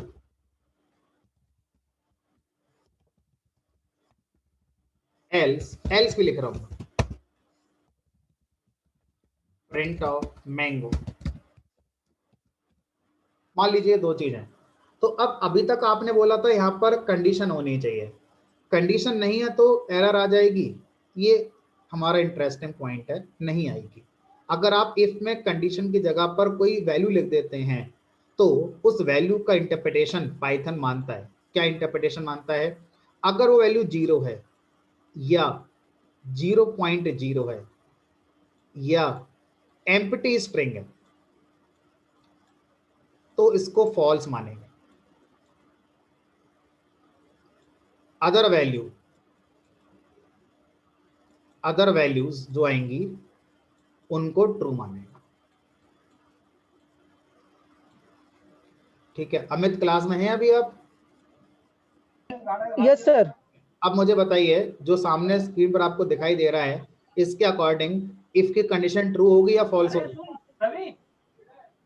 if 10 print apple else mango, अगर इफ की ब्रैकेट में मैं कंडीशन ना लिखकर कोई वैल्यू लिखता हूं, तो वो वैल्यू का इंटरप्रिटेशन भी ट्रू फॉल्स में किया जाता है। किस तरह से किया जाता है वो मैंने लिख दिया है। अगर वो 0 है, 0.0 है, या एम्प्टी स्ट्रिंग है, या नन है, सारी वैल्यू के लिए पाइथन फॉल्स मानता है। बाकी कुछ ही लिखेंगे तो सबको ट्रू मानेगा। तो मुझे बताओ, यहाँ पर इफ 10 लिखा है तो ये ट्रू मानेगा या फॉल्स मानेगा? सर ट्रू मानेगा सर। ट्रू मानेगा। अब ट्रू मानेगा तो क्या चलना चाहिए, इफ के अंदर के स्टेटमेंट चलने चाहिए या एल्स के अंदर के स्टेटमेंट चलने चाहिए? सर इफ के अंदर जैसे एप्पल सर, इसका आउटपुट क्या प्रिंट आना होगा चाहिए, एप्पल आ जाना। एप्पल। अब अगर मान लीजिए यहां पर मैं -1 लिख देता हूं तो ये क्या है, ट्रू या फॉल्स? सर ये फॉल्स, क्योंकि -1 है ना। जो सामने लिखा है क्योंकि सब उसको समझना है, बाकी दुनिया में कुछ होता ही नहीं है, जो सामने स्क्रीन पर है बस वही दुनिया होती है इस समय। अब बताओ मुझे, इफ में -1 लिखा है तो -1 क्या है, ट्रू है या फॉल्स है? Sir false. अच्छा, फॉल्स किन किन वैल्यू के लिए माना जाएगा? सर 0 नन 0 0.0 और एम्प्टी स्ट्रिंग। एम्प्टी सर, तो सर इसका तो फिर ट्रू है ये। कोई है नहीं सर, नहीं है, तो फिर क्या माना जाएगा, ट्रू ट्रू माना जाएगा। और इसका आउटपुट क्या आएगा बीबी, एप्पल। एप्पल। ठीक है। और अगर मैं यहाँ पर लिख देता हूं मान लीजिए 0, तो अब 0 मतलब क्या आएगा, फॉल्स। फॉल्स। फॉल्स का मतलब कौन चलेगा, एल्स चलेगा। यहाँ पर मैंगो। मैंगो। और अगर मैं यहाँ 0.01 लिख दूं तो क्या ये ट्रू? फॉल्स। फॉल्स। अरे 0 0.0 लिखा है मैंने, ये क्या है 0.01। ओके सर, ट्रू फिर एप्पल। ठीक है, अगर मैं 0.00001 लिखूं तब भी ट्रू है ये। ठीक है। अब अगर मैं यहाँ लिखता हूँ यहाँ पर मान लीजिए नन, तो नन आई थिंक फॉल्स होता है, let me check. False. Mango. इसी तरह से मान लीजिए अगर मैं लिख दे यहाँ पर अमित, तो ट्रू आएगा फॉल्स आएगा? तो ट्रू आएगा। ट्रू आएगा। ठीक है। लेकिन अगर मैं यहाँ पर एम्प्टी स्ट्रिंग कर दूं लाइक दिस, तो अभी क्या माना जाएगा, फॉल्स आएगा मैंगो। अब अगर मैं यहाँ पर कुछ भी ना लिखूं तब भी ये एरर नहीं आती। अगर मैं यहाँ कुछ भी नहीं लिखता हूं तो ये एरर नहीं आती, यानी कि ये भी या तो ट्रू माना जाएगा या false. Let me check, it is giving mango, it means क्या माना जा रहा है यहाँ पर, ये फॉल्स। फॉल्स। यानी आप कुछ भी नहीं लिख रहे हैं तब भी ये सही है, और इसको क्या माना जा रहा है, फॉल्स यहाँ पर माना जा रहा है। तो ये यूज केस हैं जो आपको आने चाहिए जब आप किसी इंटरव्यू के लिए जाते हैं और मान लीजिए 100 लोग आ गए, तो सबसे पहले क्या करेंगे, आपका एक रिटन टेस्ट रख देंगे। उस रिटन टेस्ट में ऐसे क्वेश्चन आने के बहुत ज्यादा चांस होते हैं। ठीक है। और मान के चलिए आधे लोग वहां से बाहर हो जाते हैं, क्योंकि सामने वाला सबके इंटरव्यू नहीं ले सकता फेस टू फेस। तो शॉर्ट लिस्टिंग करने के लिए ये सारी चीजें आपको आनी चाहिए, कैसे हैंडल करी जाएंगे। ठीक। अब सर पूछिए। सर एक डाउट था कि जैसे आपने बोला इन सब वैल्यूज के अलावा कुछ नहीं होगा, तो अगर 3 स्प्रिंग होंगे तो भी ट्रू ही रहेगा? 3 स्ट्रिंग यस सर। लिख देते हैं, मतलब कॉमा लगा के लिखेंगे 3 स्ट्रिंग। सर वो भी या फिर नॉर्मली 3 भी? मतलब 3 स्ट्रिंग तो मतलब ये हो गया, एक स्ट्रिंग ये हो गया कॉमा, दूसरा स्ट्रिंग ये हो गया मोना। नहीं सर, लगातार 3 स्प्रिंग। लगातार 3 स्ट्रिंग, सोनू मोनू चिंटू ऐसे करके? नहीं सर, सिर्फ 3 स्प्रिंग, बीच में कुछ भी नहीं। मतलब ऐसे सोनू मोनू ऐसे करके? नहीं सर, बीच में कुछ भी नहीं होगा, सिर्फ स्प्रिंग होंगे। जैसे आपने सोनू मोनू लिखा है, बीच में कुछ भी नहीं, सिर्फ अगर स्प्रिंग लिखेंगे 3 स्प्रिंग होंगे अगर, तो वो ट्रू होगा कि फॉल्स होगा? अभी जो लिखा है इसमें क्या हटा दूं? सर मैं आपको चैट बॉक्स में लिख दूंगा। देखो बाकी सब लोग भी क्वेश्चन पूछा कीजिए। तो यहाँ तक सर समझ में आ गया सर। चलो बहुत अच्छी बात।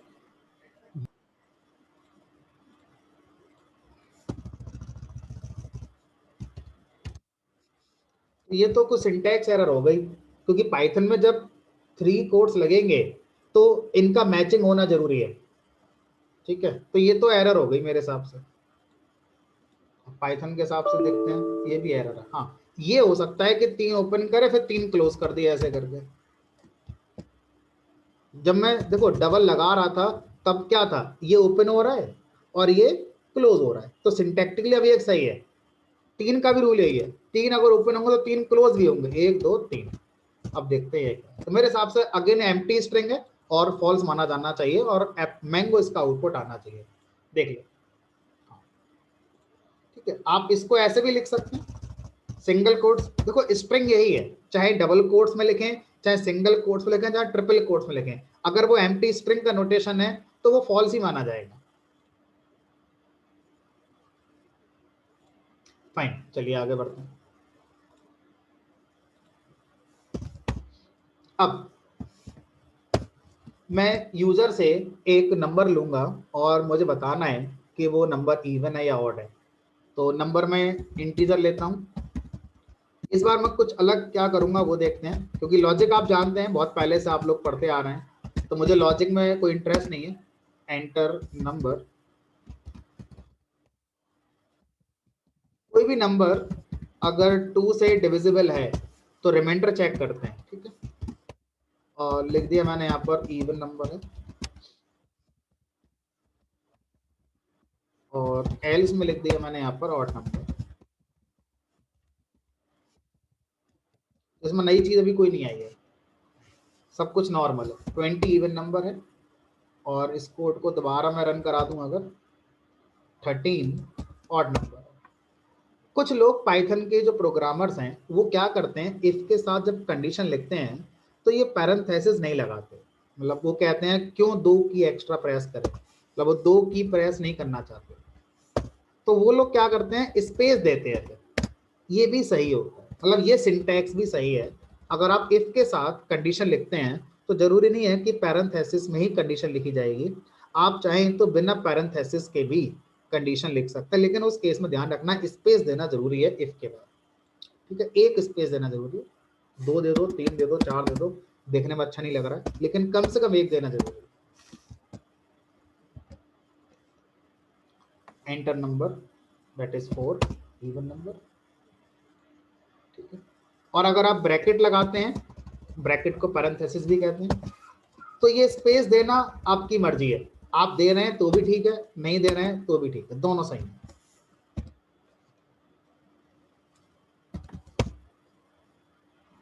ठीक है। और अगर आपने पैरेंथेसिस नहीं लगाया और स्पेस भी नहीं दिया तो फिर एरर के लिए तैयार रहिए।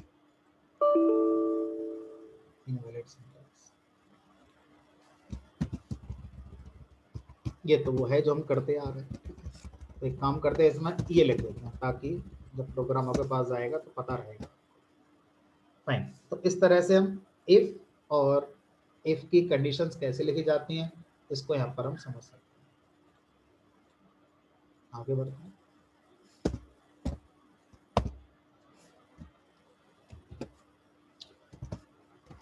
अब मुझे क्या करना है, मुझे एक छोटा सा कोड लिखना है और उस कोड में आपको ये समझना है कि और क्या अच्छा तरीका हो सकता था इस कोड को लिखने का, मतलब मेरा प्रोग्राम काम करेगा, कोई गलत आउटपुट नहीं देगा, लेकिन हमें ये समझना होगा क्या इस काम को और भी कॉम्पैक्ट तरीके से या और बेस्ट वे में किया जा सकता था। काम क्या है, एक नंबर वेरिएबल लेना है, 5 ले लेते हैं, ठीक है, और एक वेरिएबल ले लिया i जिसकी वैल्यू मैंने 1 कर दी। क्या चाहते हैं, इन दोनों का मल्टीप्लिकेशन प्रिंट करना चाहते हैं बस, तो num मल्टीप्लाई बाई आई, और अब i की वैल्यू को हम +1 करेंगे, तो i प्लस इक्वल 1। तो i की वैल्यू देखो यहाँ पर जब ये मल्टीप्लाई प्रिंट होगा तो 5 इंटू 1 यानी कि आउटपुट में 5 प्रिंट होगा, उसके बाद i की वैल्यू 1 से 2 हो गई। अब मैं क्या कर रहा हूँ, यहाँ पर फिर से प्रिंट कर रहा हूँ num मल्टीप्लाई आई, num की वैल्यू 5 ही है लेकिन i की वैल्यू 1 से 2 हो चुकी है, तब ये 5 इंटू 1 5 इंटू 2, बाकी अब आप समझ गए होंगे, बाकी मैंने इनको उठा के कॉपी पेस्ट कर दिया है। जब मैं इसको रन कराऊंगा तो ये 2 बार और लिख देते हैं,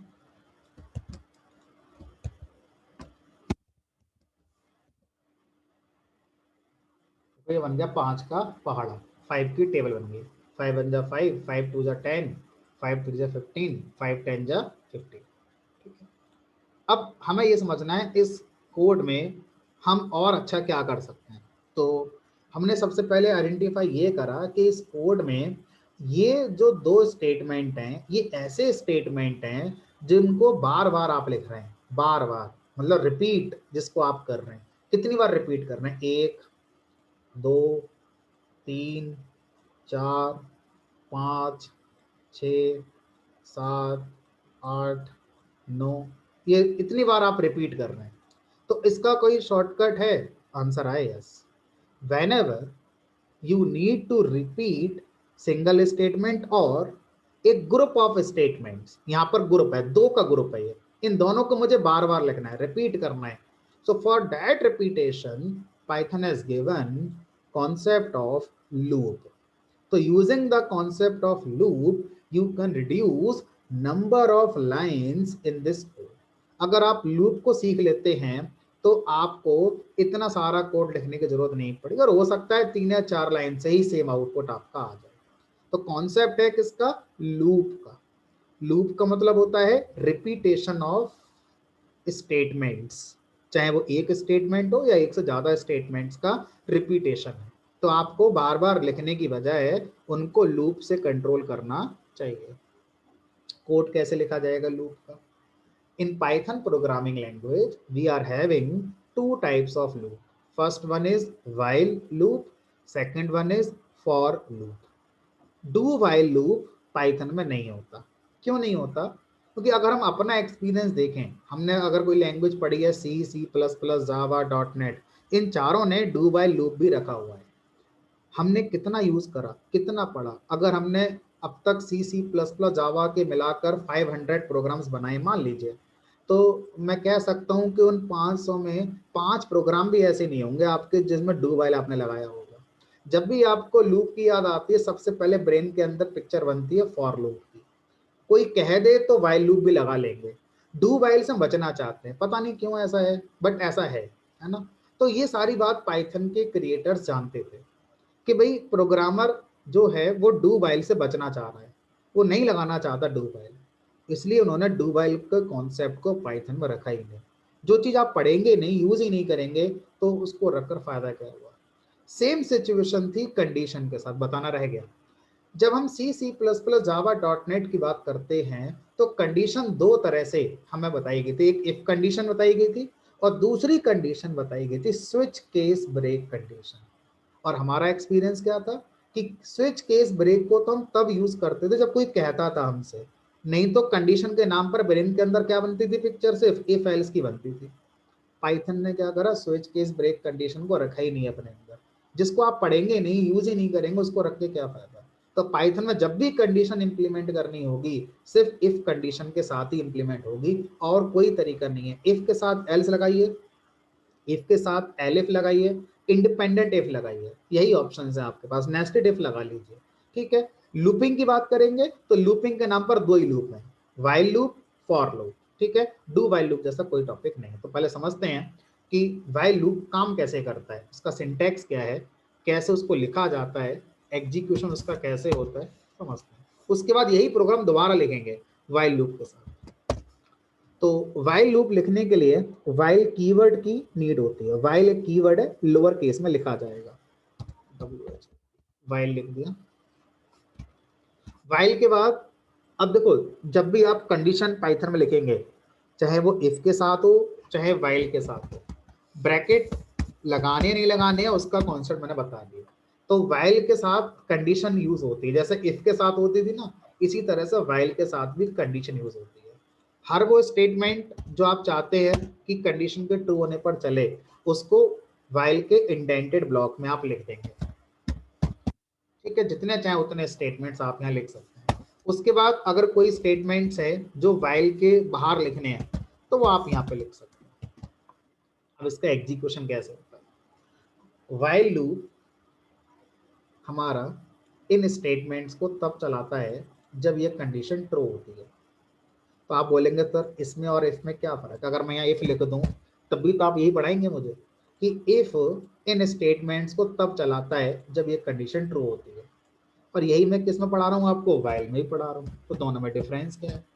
डिफरेंस इस बात का है कि ये जो इफ है ये इस काम को एक बार करेगा, उसके बाद आगे का कोड एग्जीक्यूट होना शुरू हो जाता है। लेकिन अगर मैं यहाँ पर वाइल लगा दूं तो ये यहाँ पर घूमता रहता है, यानी कि ये कोड को आगे नहीं बढ़ने देगा। इसने एक बार चेक कर ली कंडीशन ट्रू है, इस कोड को फिर चला दिया, अब ये फिर चलेगा और फिर चेक करेगा कंडीशन को। अगर ये फिर से ट्रू है तो फिर से स्टेटमेंट चला देगा। हमने कहा ये फिर चलेगा, फिर कंडीशन टेस्ट करेगा। अगर ये फिर से ट्रू है तो फिर ये स्टेटमेंट चला देगा। तीसरी बार चला, मान लो इस बार ये फॉल्स हो गई। अगर ये फॉल्स हो गई तो इसके स्टेटमेंट्स नहीं चलेंगे, अब ये रुक जाता है, अब ये चौथी बार नहीं चलेगा।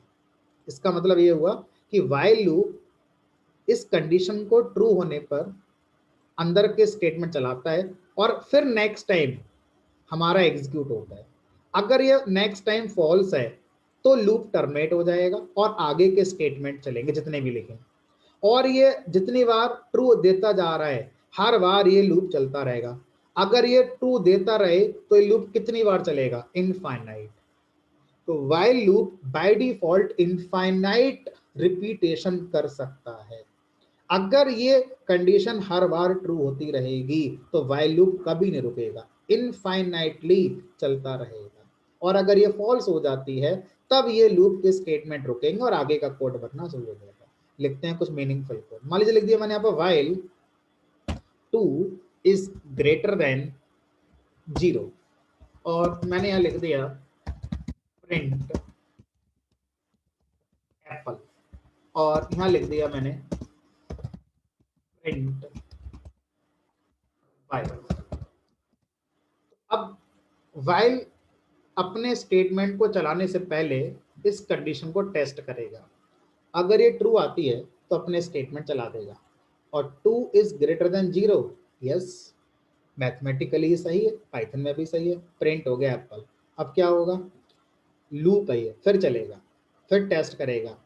2 इज ग्रेटर देन 0, वो तो ट्रू फिर भी रहेगा। भाई ये तो एक यूनिवर्सल फैक्ट हो गया, चाहे आज पूछ लो, चाहे कल पूछ लो, चाहे कभी भी पूछ लो, 2 इज ग्रेटर देन 0 तो हमेशा ही रहेगा, है ना। तो फिर ये लूप कभी भी बंद नहीं होगा। एप्पल एप्पल एप्पल प्रिंट करता रहेगा, बाय इस पर कभी बात ही नहीं पहुंची क्योंकि ये रुकेगा ही नहीं। इनफाइनाइट टाइम तक ये हमारा चलता रहेगा। देखो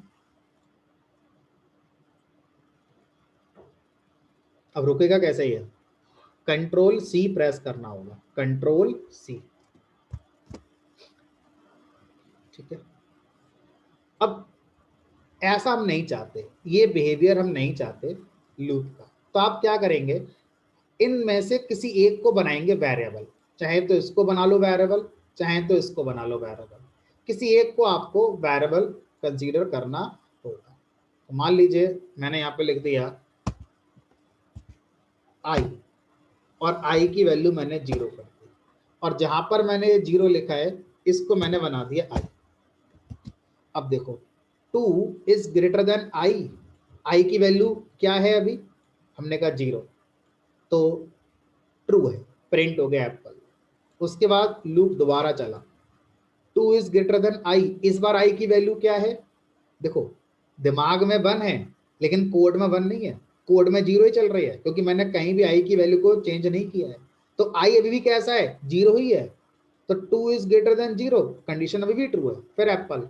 हमने कहा फिर क्या होगा, हमने कहा ये भी इनफाइनाइट लूप चलेगा। क्यों, क्योंकि आपने वेरिएबल तो लगा दिया लेकिन इसकी वैल्यू बदली है। तो कभी आप तो इसकी वैल्यू बदल ही नहीं रहे, तो जब बदलेंगे नहीं तो हमेशा आई की वैल्यू 0 मानी जाएगी। और 2 इज ग्रेटर देन 0 ये तो अभी भी सही है। देखो कंट्रोल से, तो क्या करना होगा, कंडीशन में एक वेरिएबल लगाएंगे यहाँ पर और उस वेरिएबल को बदलना होगा। जब हम बदलेंगे उस वेरिएबल को तब एक चांस बनेगा कि कभी ये फॉल्स हो सकता है, अदरवाइज तो ये ट्रू होता ही रहेगा। हमारा लूप के अंदर जाएंगे और यहाँ लिखेंगे आई प्लस इक्वल 1। तो मैं क्या कर रहा हूँ, आई की वैल्यू को हर बार +1 कर रहा हूँ। आप +2 कर सकते हैं, +5 कर सकते हैं, मल्टीप्लाई 2 मल्टीप्लाई 5 -2 डिवाइड कुछ भी कर सकते हैं, लॉजिक आपका है। जस्ट मैंने यहाँ पर प्लस कर दिया। अब देखो क्या होगा, 2 इज ग्रेटर देन 0 प्रिंट हो गया आपका। आई की वैल्यू 0 से 1 हो गई।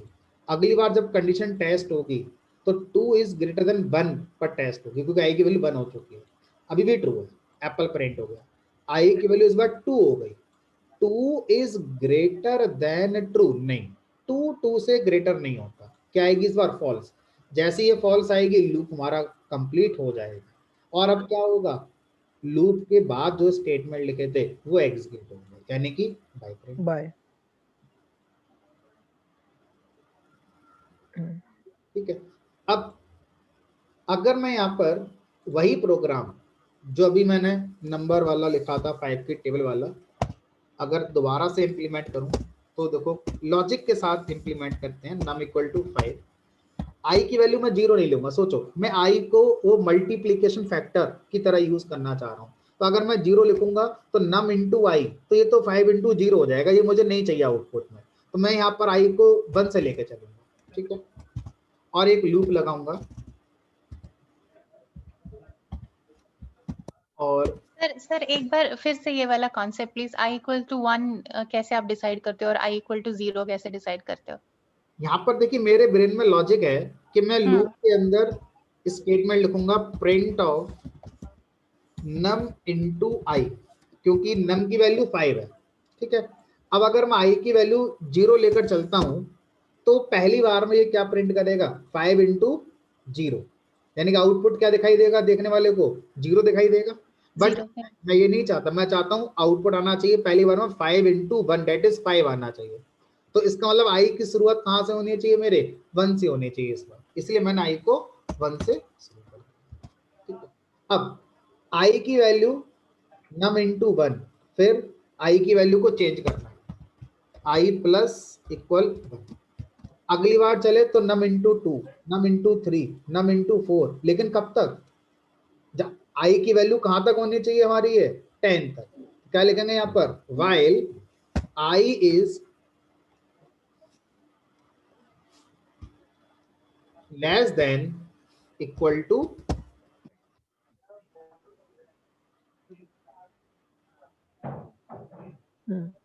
अब सोचिए मैं 5 का टेबल ही क्यों प्रिंट कर रहा हूं, मैं यूजर से पूछूंगा यूजर बताओ किस नंबर की टेबल प्रिंट करनी है, तो मैं लिख दिया यहाँ पर इनपुट एंटर नंबर। देखो 18 का पढ़ा मुझे भी नहीं आता, और मुझे उम्मीद है आप में से भी कम लोगों को आता होगा, लेकिन मेरे प्रोग्राम को आता है। और जिन लोगों को 18 का टेबल आता था उन लोगों के लिए 128 का टेबल तो बिल्कुल नहीं आता होगा, मेरे प्रोग्राम को फिर इस तरह से हम लॉजिक लगाकर लूप के थ्रू इसको इम्प्लीमेंट कर सकते। रन टाइम पर आप यूजर से एक नंबर ले रहे हैं, उस नंबर का आप टेबल प्रिंट कर देते हैं। तो मैं ये नहीं कर रहा, लूप का पर्पज यही है, पर्पज है रिपीटेशन। अगर आपके पास कुछ स्टेटमेंट, ये 2 स्टेटमेंट हैं जिनको मुझे बार बार रिपीट करना है, तो मैं क्या कर सकता हूँ, लूप का इस्तेमाल कर सकता हूँ। इसी तरह से और कई सारे लूप के पर्पज हो सकते हैं।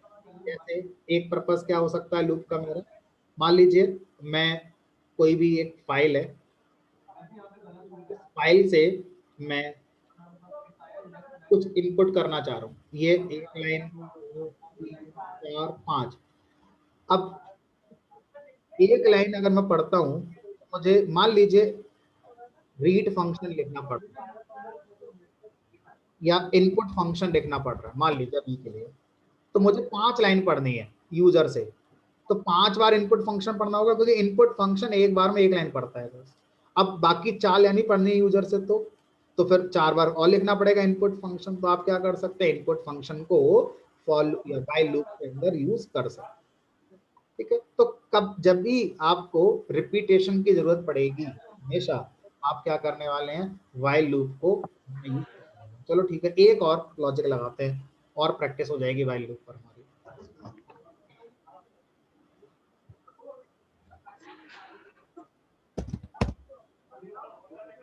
मान लीजिए मैं ये चाहता हूं कि आप 1 से लेकर और 50 तक जो इवन नंबर होते हैं वो कौन कौन से हैं ये बताइए।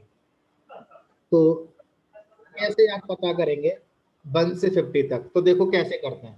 मैं लिखा num इक्वल टू 1, पहले हम बिना लूप के लिखते हैं क्योंकि पॉसिबल है, लेकिन फिर देखेंगे कॉम्प्लेक्सिटी, डुप्लीकेसी, लूप से लगाएंगे, फिर देखेंगे कितना एडवांटेज हो गया।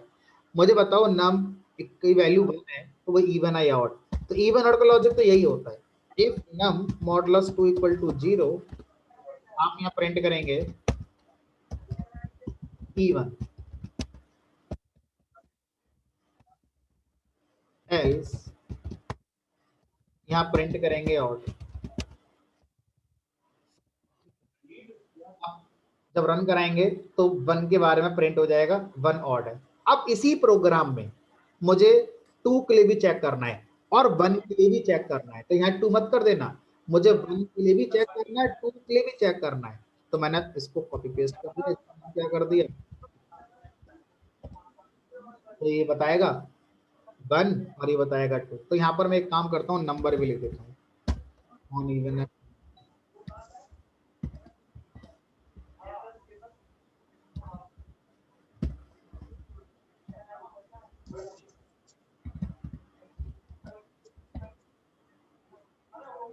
वन ऑड है, 2 इवन है। अब जिस तरह से आपने 1 2 के लिए करा है, मुझे 50 तक जाना है, तो ऐसे कितना कोड लिखोगे, कॉपी पेस्ट करते रहो 50 तक, तो ये तो बहुत लेंदी कोड हो गया। अब इसी काम को मैं व्हाइल लूप से करके दिखाता हूँ कैसे करेंगे। लॉजिक समझिए, आप क्या चाहते हैं, आप ये चाहते हैं कि जो नम है ये 1 है, ये किसी तरह से 2 हो जाए, फिर 3 हो जाए, फिर 4 हो जाए, फिर 5 हो जाए। मैंने क्या करा, मैंने यहाँ पे व्हाइल लूप लगाया और यहाँ लिख दिया while num is less than equal to 50, और ये if else उठाकर कणाल दिया, इस बार इस while लूप की बॉडी में डाल दिया। अब देखो num की value 1 is less than equal to 50, 1 हमारा छोटा है 50 से। अब 1 के लिए लॉजिक चेक हो जाएगा, दोबारा लूप चलेगा, num की वैल्यू क्या कर दो, num की वैल्यू को बढ़ा दो, num प्लस इक्वल। अब दोबारा जब चलेगा लूप ये, तो नम की वैल्यू 2 के लिए चलेगा, फिर चलेगा 3 के लिए, 4 के लिए, देखो इतना ही कोड सबके बारे में बता देगा, 1 से लेकर 50 तक सब बता देगा। कितना लिखना पड़ा, 1 2 3 4 5 6 लाइन लिखनी पड़ी बिना लूप के। अगर मैं लिखता तो एक नंबर के लिए 4 लाइन, 50 नंबर के लिए 200 लाइन लिखनी पड़ती मुझे कम से कम, वो 200 लाइन का कोड 6 लाइन में मेरा कन्वर्ट हो जाता है। तो इस तरह की सिचुएशन पर हम लोग क्या कर सकते हैं, लूप का यूज, व्हाइल लूप का यूज।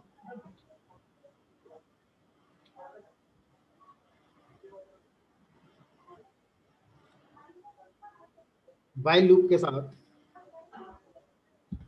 कॉन्सेप्ट आता है कि क्या आप किसी भी लूप को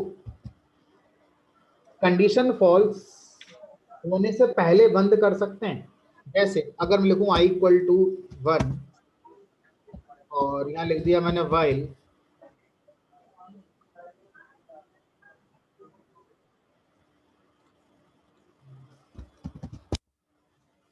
i is less than equal to 10, ये जो लूप मैं लिख रहा हूं, ये लूप लिखने से क्या होगा, एप्पल प्रिंट होगा 10 टाइम्स।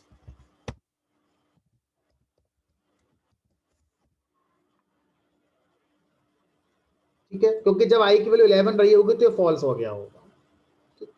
अब मैं चाहता हूं कि ये मेरा जो लूप है ये हमारा फॉल्स हुए बिना ही टर्मिनेट हो जाए। तो कैसे होता है, किसी भी लूप को फोर्सफुली बंद करने के लिए कीवर्ड आता है ब्रेक। अगर आप लूप की बॉडी में, लूप के ब्लॉक में ब्रेक कीवर्ड इस्तेमाल करते हैं, तो जैसे ही ब्रेक कीवर्ड आता है लूप नेक्स्ट इटरेशन नहीं करता, नेक्स्ट रिपीटेशन नहीं करता, एक ही बार करेगा, खत्म हो जाएगा। तो ब्रेक क्या करता है, लूप को ब्रेक कर देता है, लूप हमारा जितना एग्जीक्यूट होना था उतना नहीं होगा, जैसे ही आपको ब्रेक मिलेगा वैसे ही लूप हमारा बंद कर देगा। अगर मैं यहां पर ये लिखता हूं if i equal to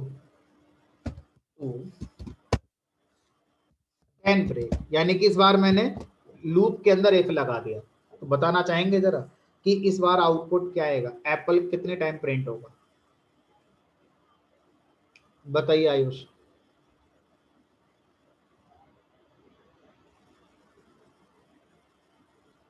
sir 2 बार। 2 बार, नहीं 1 निमिष। ठीक है, देखते हैं एक बार रन करा के। ये तो एक ही बार हो रहा है, 1 मिनट रुको, सेव करके देख लेते हैं।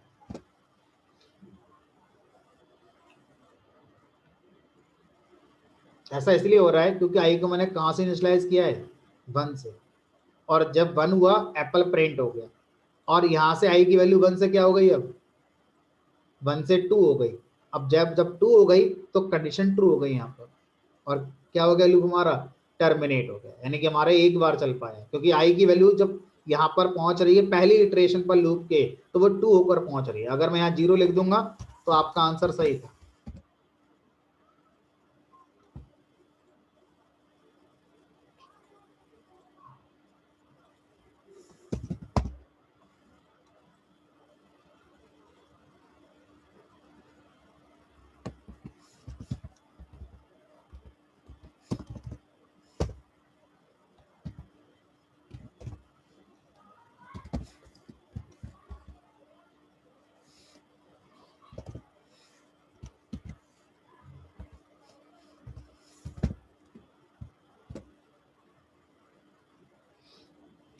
बताइए सचिन, इसका आउटपुट क्या आएगा,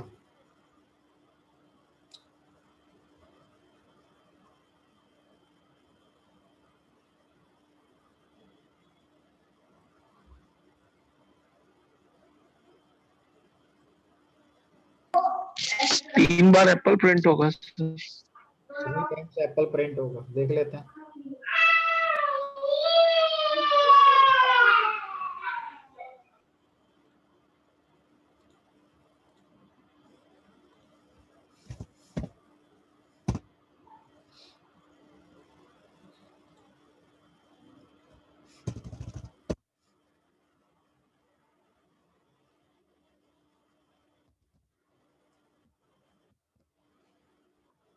हाँ ध्रुव, बताइए इसका आउटपुट क्या आएगा,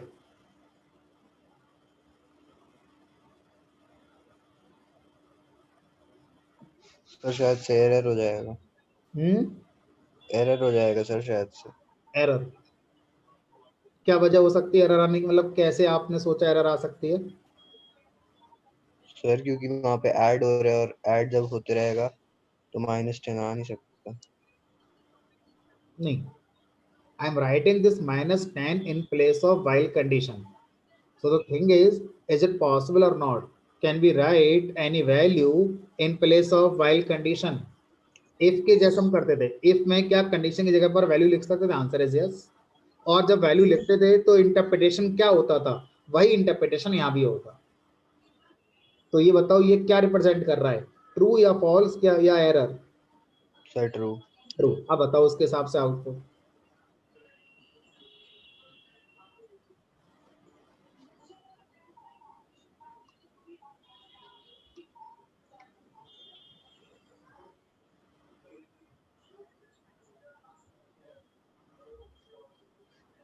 सर मेरे ख्याल से एक एप्पल आएगा। आपके हिसाब से एक एप्पल आएगा। नेहा, आपके हिसाब से क्या आएगा इसका आउटपुट। मेरे अकॉर्डिंग भी आना चाहिए, प्रिंट होना चाहिए एप्पल 1 टाइम। एप्पल कितने times, 1 time, 2 times, sir 3 times. -0 error भी आ सकती है। सर नहीं, प्रिंट तो होना चाहिए। प्रिंट तो होगा, कैसे होगा, ज्योति बताना चाहेंगे। 3 टाइम्स होगा, 3 टाइम्स एप्पल प्रिंट होगा। -3 चलो देखते हैं फाइनली। तो चलो समझते हैं, है ना, मुझे भी नहीं पता, समझ लेते हैं। तो आई की वैल्यू इनिशियली 0 है और ये ट्रू है। अगर हम मान के चलते हैं एरर नहीं आती है और ये ट्रू माना जाता है, तो उसके अकॉर्डिंग आउटपुट क्या है वो समझ रहे हैं, ठीक है। तो प्रिंट हो गया एप्पल,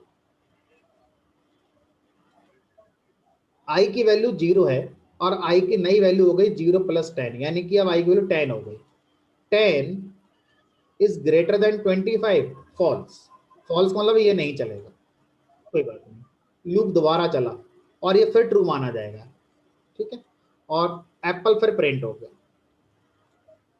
सर आई की वैल्यू अभी 10 थी, अब 10 से क्या हो गई हमारी 20 हो गई, 20 ठीक है। 20 इज ग्रेटर देन 25, नो, यानी कि फिर ट्रू माना जाएगा और फिर प्रिंट हो जाएगा एप्पल। और उसके बाद अब आई की वैल्यू 30 हो गई, 30 इज ग्रेटर देन 25, यस, इस बार सही है, ब्रेक, लूप खत्म हो गया। तो देखो एक तो आउटपुट ये हो सकता है, दूसरा या तो लूप मना कर दे वाइल कि नहीं मुझे तो यहाँ कंडीशन ही चाहिए, मैं वैल्यू एक्सेप्ट ही नहीं करूंगा, है ना, या तो फिर एरर ही आ जाएगी कि मैं एक्सेप्ट ही नहीं करूंगा। हाँ, कोई कुछ कहना चाह रहा था, बताइए।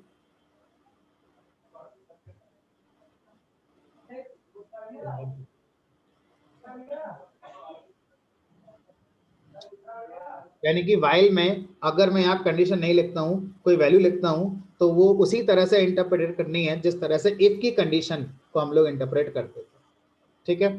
चलो, तो ये हो गया वाइल लूप और वाइल लूप के साथ ब्रेक का कॉन्सेप्ट।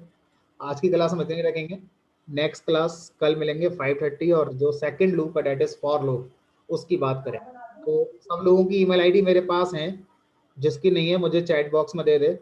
आज मैं आपको असाइनमेंट दूंगा करने के लिए, इफ एल्स के ऊपर प्रैक्टिस करने के लिए। उसमें इफ एल्स होगा, कंडीशन भी होगी और आपका ऑपरेटर भी होंगे, यूजर इनपुट भी होगा।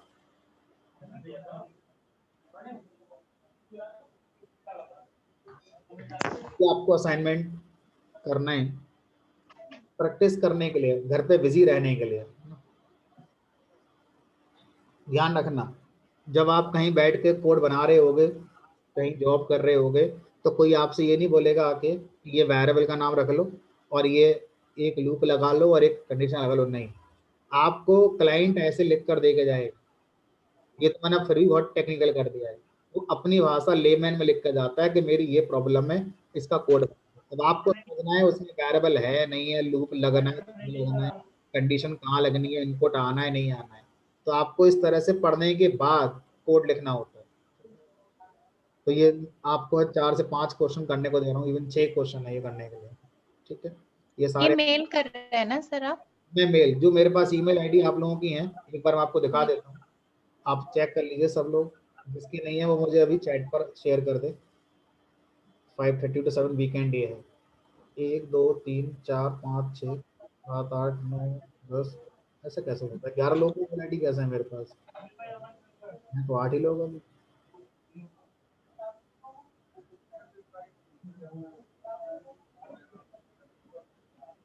आपकी ईमेल आईडी कौन सी है, ये वाली है या ये वाली है? सर ये दोनों है, बट वो उस पे आ नहीं रहा था ना याहू वाली पे, तो वो जीमेल पे आपने भेज दिया था। तो ये नहीं होता अभी। हाँ हाँ, इसको हटा दीजिए। और किसी को दे दो यहाँ पे। कल सेशन एंड करते हैं, कल मिलेंगे। Thank you.